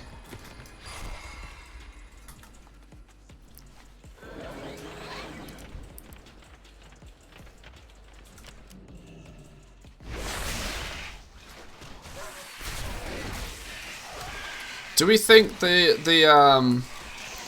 it's just a mistuning? Do we reckon we're getting like 3 times the experience we should do because the experience isn't being shared? That would kind of make more sense to me. It kind of feels like we're getting 3 times the experience. Because to get a level per run is not outrageous. But the fact that we went from level 10 to level 13 in one run, whilst picking up a lot of treasures to make it happen faster. If we just killed everything in here, if we actually went through and just killed everything, we'd have gained even more levels. And it's not like it took us very long.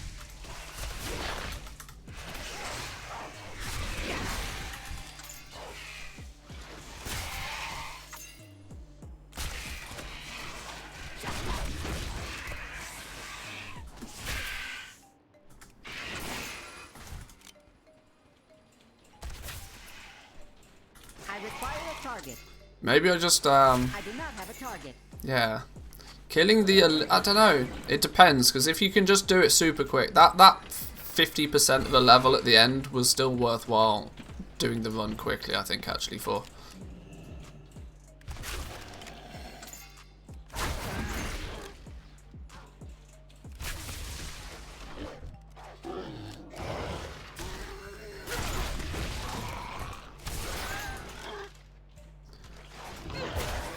This works with heirlooms, but if you had a new account, you'd be missing gear as you level. Yeah, but that's such a niche situation.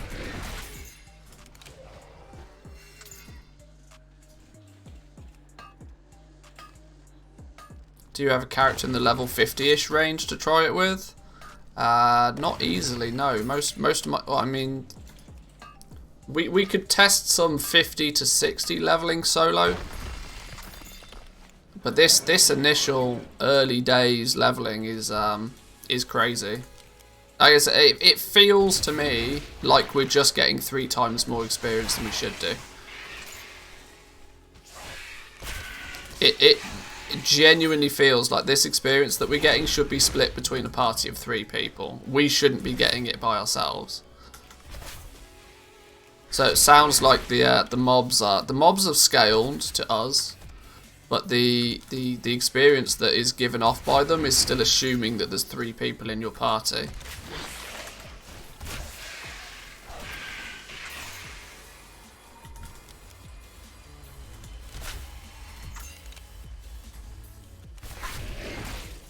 Got a balance speed though, can't spam more than 10 instances an hour anyway, so anything below 6 minutes is technically wasted. That's true.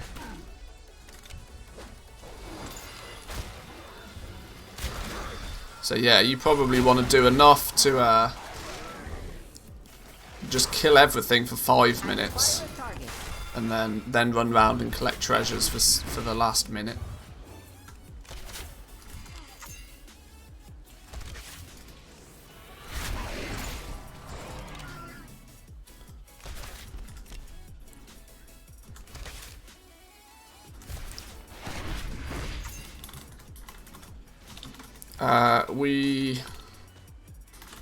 We are on 8 minutes played for this level. I do not have a target. That was an 8-minute level. 8-minute level, and during that level we were queuing for the dungeon. So it's probably less than that.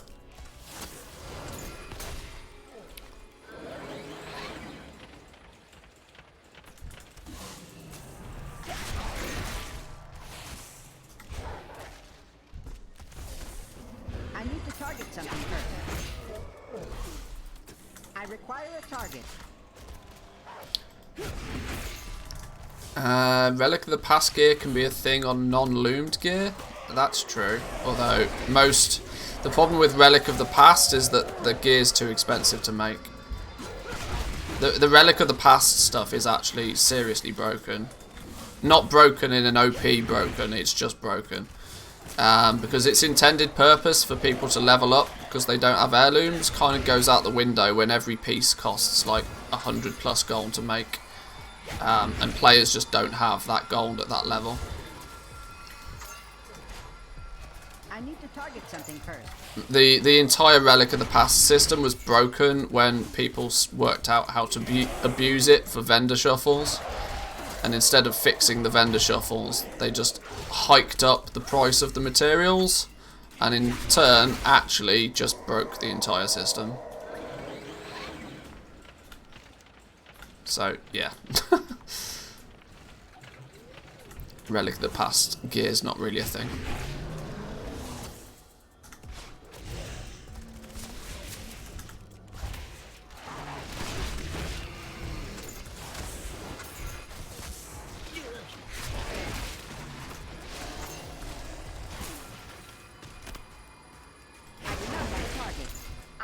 Range.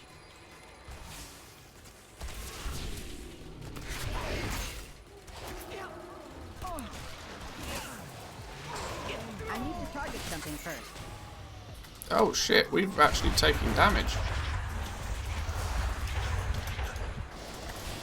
It's funny, the mechanomes are too short to just pick up these things naturally. You have to jump into them.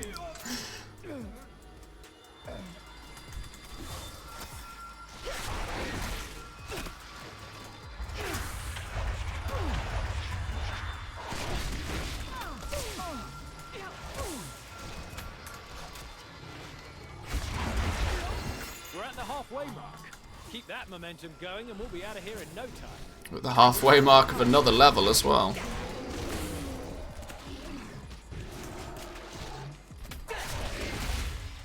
Sauroch just showed up. Probably sniffed out the Azerite. Wait.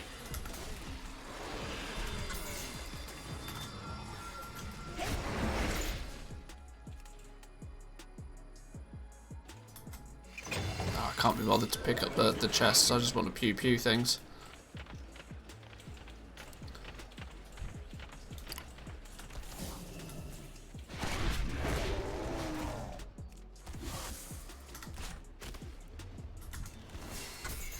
We've got the detector working. Check your map to see where the Azerite lies.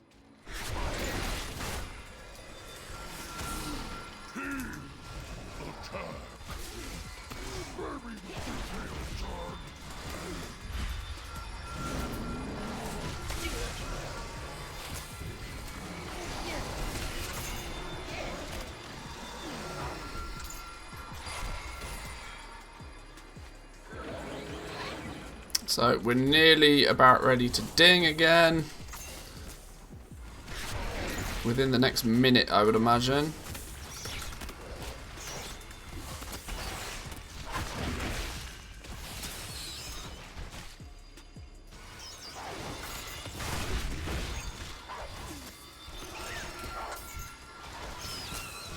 I require a target.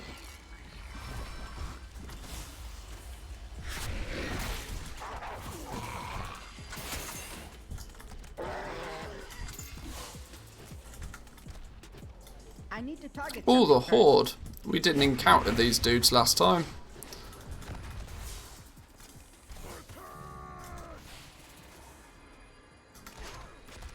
Oh, we don't really get much for killing them in this. first.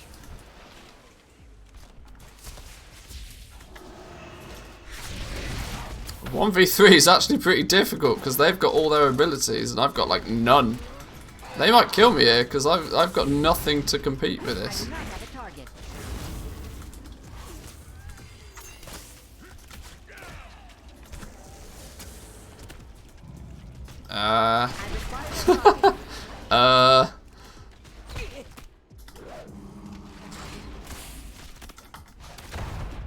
This was not expected. Stop summoning your pet, for Christ's sake. I do not have a target.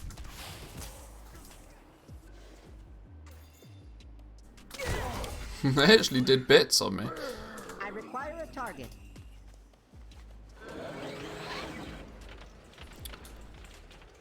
Normal, the Horde activate only when you hit 3600 or after a long ass time.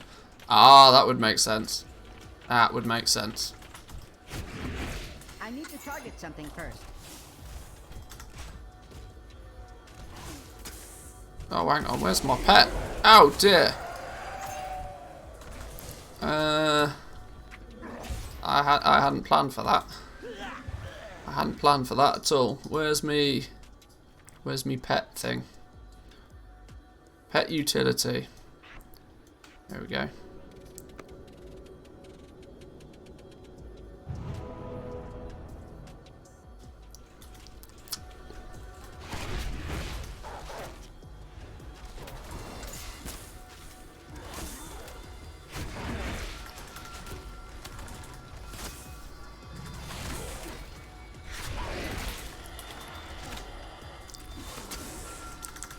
Yeah, it's about 8. It's like, at the moment, it feels to be about 8 minutes a level.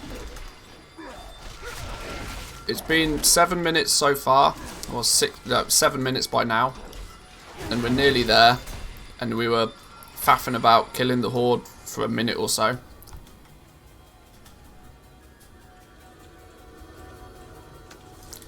Oh, and they want more, apparently.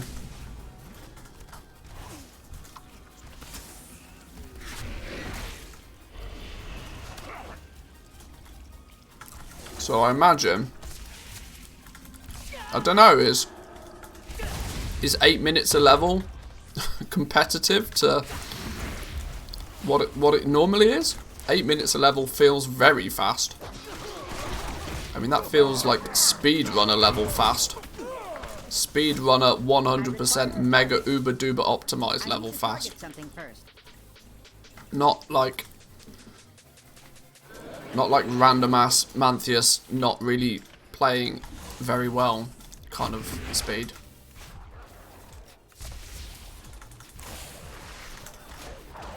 I do not have a target. 8 minutes a level is average now in questing 2. Is it really? I require a target. Maybe it is balanced then. But with an optimal route, yeah. But see, this is the thing, right? I'm doing all of this without any optimization at all. Literally just blasting. And with heirlooms, there'll be absolutely nothing to slow me down ever. I'm not like, and I can do this as DPS as well. That's the big thing, right? You can say that, oh right, well healers and tanks can, you know, do dungeons super fast, but this opens it up for DPS classes to also go super fast. I need to target something first. Let's go killer instinct, sure.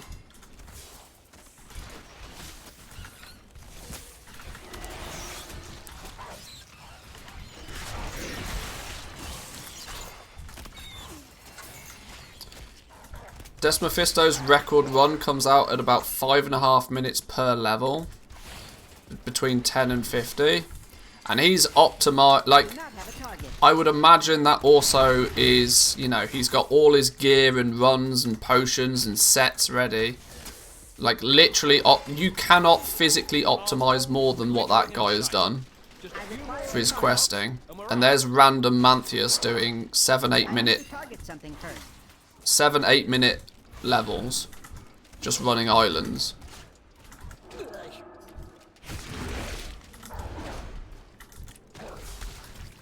So if I can set nearly, not exactly, sure, but nearly a world record pace for leveling.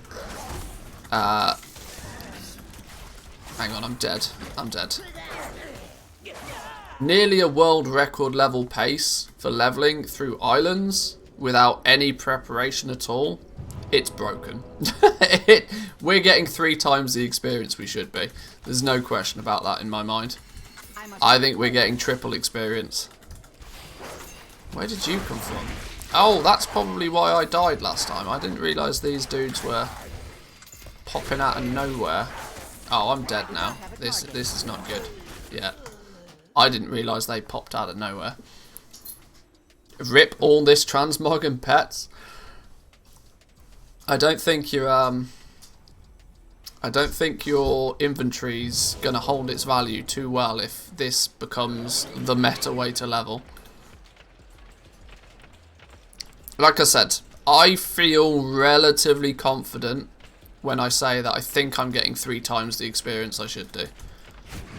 I can understand doing one of these and getting a level per run. What I don't understand is getting 2.5 levels per run. Nearly 3 levels a run. Something about that feels wrong.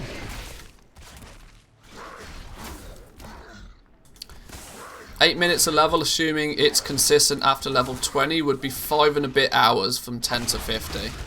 Yeah, that's silly. That's actually silly.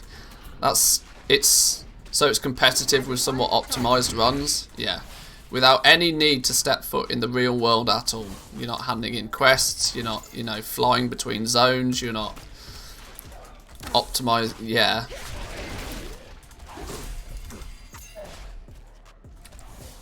I need to target something first.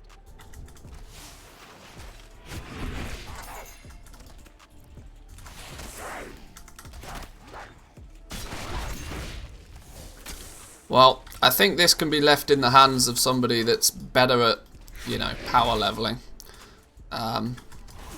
Somebody that's used to the ins and outs of what's possible. But by my standards, this is hella broke.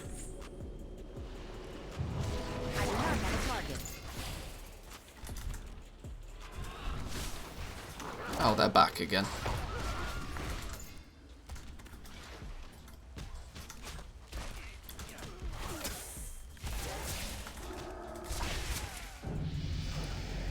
Ding, 16.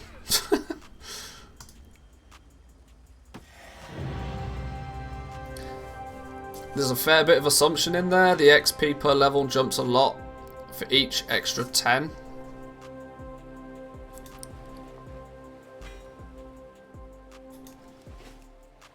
I guess. Level 16 within less than an hour. 6 levels in less than an hour with a bit of... with getting here as well, let's add. 6 levels in the first hour of play with like physically getting here. My ults get to 20 just from the WOD opening quest line and setting up a garrison. Then it's 5 to 7 levels per zone on average. Okay. I'm relatively safe in the assumption that we're getting 3 times the experience there. Something feels enough off for me to assume that we're probably actually getting 3 times the experience. It needs a speedrunner to have a look at that, because, you know, I'm not so much into my speed leveling. Do you know what my slash play time is normally for 1 to 50? My slash play time is exactly 0 minutes and 0 hours. Why? Because I buy a boost.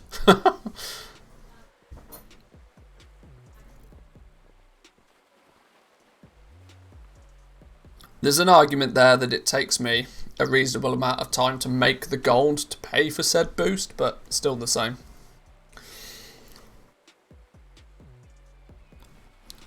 But it's cool that you can do it. I like it. I like the fact that you can do it. I like the fact that you can get your doubloons. I like the fact that you can get your pets and your mounts and stuff from the islands. Arguably, it would probably be 5 hours of somewhat repetitive, boring gameplay. At least if you're doing a speed leveling run, you're probably going from zone to zone. You're doing quests. You're doing, you know, bits and pieces. But it's powerful. It's definitely powerful. Very, very powerful.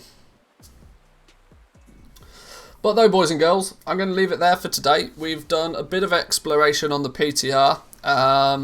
Not only am I going to leave it there for today, but of course it is Friday, so it's the last day of the week for me. We'll be back on Monday.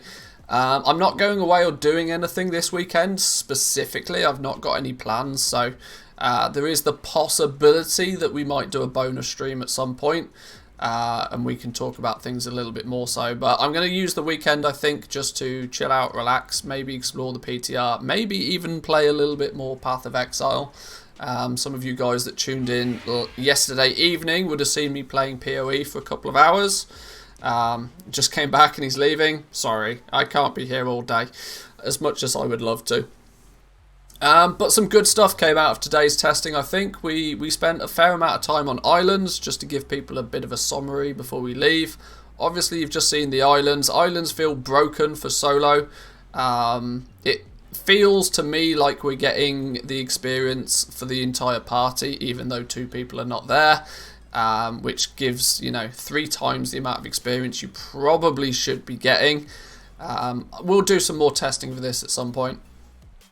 We'll do some more testing for sure. We also found that the heirlooms have a bunch of... well, the heirlooms scale up to 50. We can't test much of any of them at the moment. Sorry, scale up to 60, I should say. We are able to level up a couple of them on the PTR as it stands at the moment, and it turns out that when you do, if I can goddamn go and find it, where's he gone? Yes, they cap out... oh, it doesn't even show me here because I'm on the wrong character. They cap out at item level 146 at level 60. Meaning your item level 87 market is probably going to suffer because of this, but at least your 168s, your 200s, your 230 gear is safe for the time being. People will be using heirlooms, no doubt, to get all the way to 60 now. There are some heirloom maps which are quite cool for finding the flight points. These are 10,000 10,000 gold a piece, but of course you only have to buy them once. Super useful for your alts. There's even one for Shadowlands if you've done enough exploration in Shadowlands to begin with. Maybe something to tick off before 9.1 lands if you're bored. Go kill some rares, go gather some treasures in the 4 main Shadowlands zones, and you'll be able to pick up that for your alts, which will be very helpful. That was really the main bits and pieces we found today. There wasn't a huge... We can't test everything on the PTR yet, because some of the good stuff, the legendary scrapping's not really a thing. With the legendary scrapping, they've said that we will get a refund of Soul Ash and Soul Cinders. What they haven't said is if it's a 100% refund or not. That's going to be the big thing to see. Off the top of my head, that's the main bits and pieces.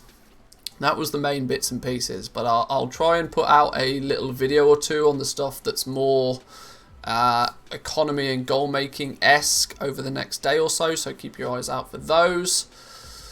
But that's me basically done for the week, boys and girls. If you're not already, make sure you've hit that follow button. Jump over to the YouTube channel and drop it a sub if you care to. And check out the Discord. The Discord is a good place for all sorts of discussion about what's happening now. And more importantly, from a Goblin perspective, what's happening going forward. But I'll love you and leave you there, boys and girls. Have a great weekend. Happy goal making. And I'll see you all on Monday. Peace.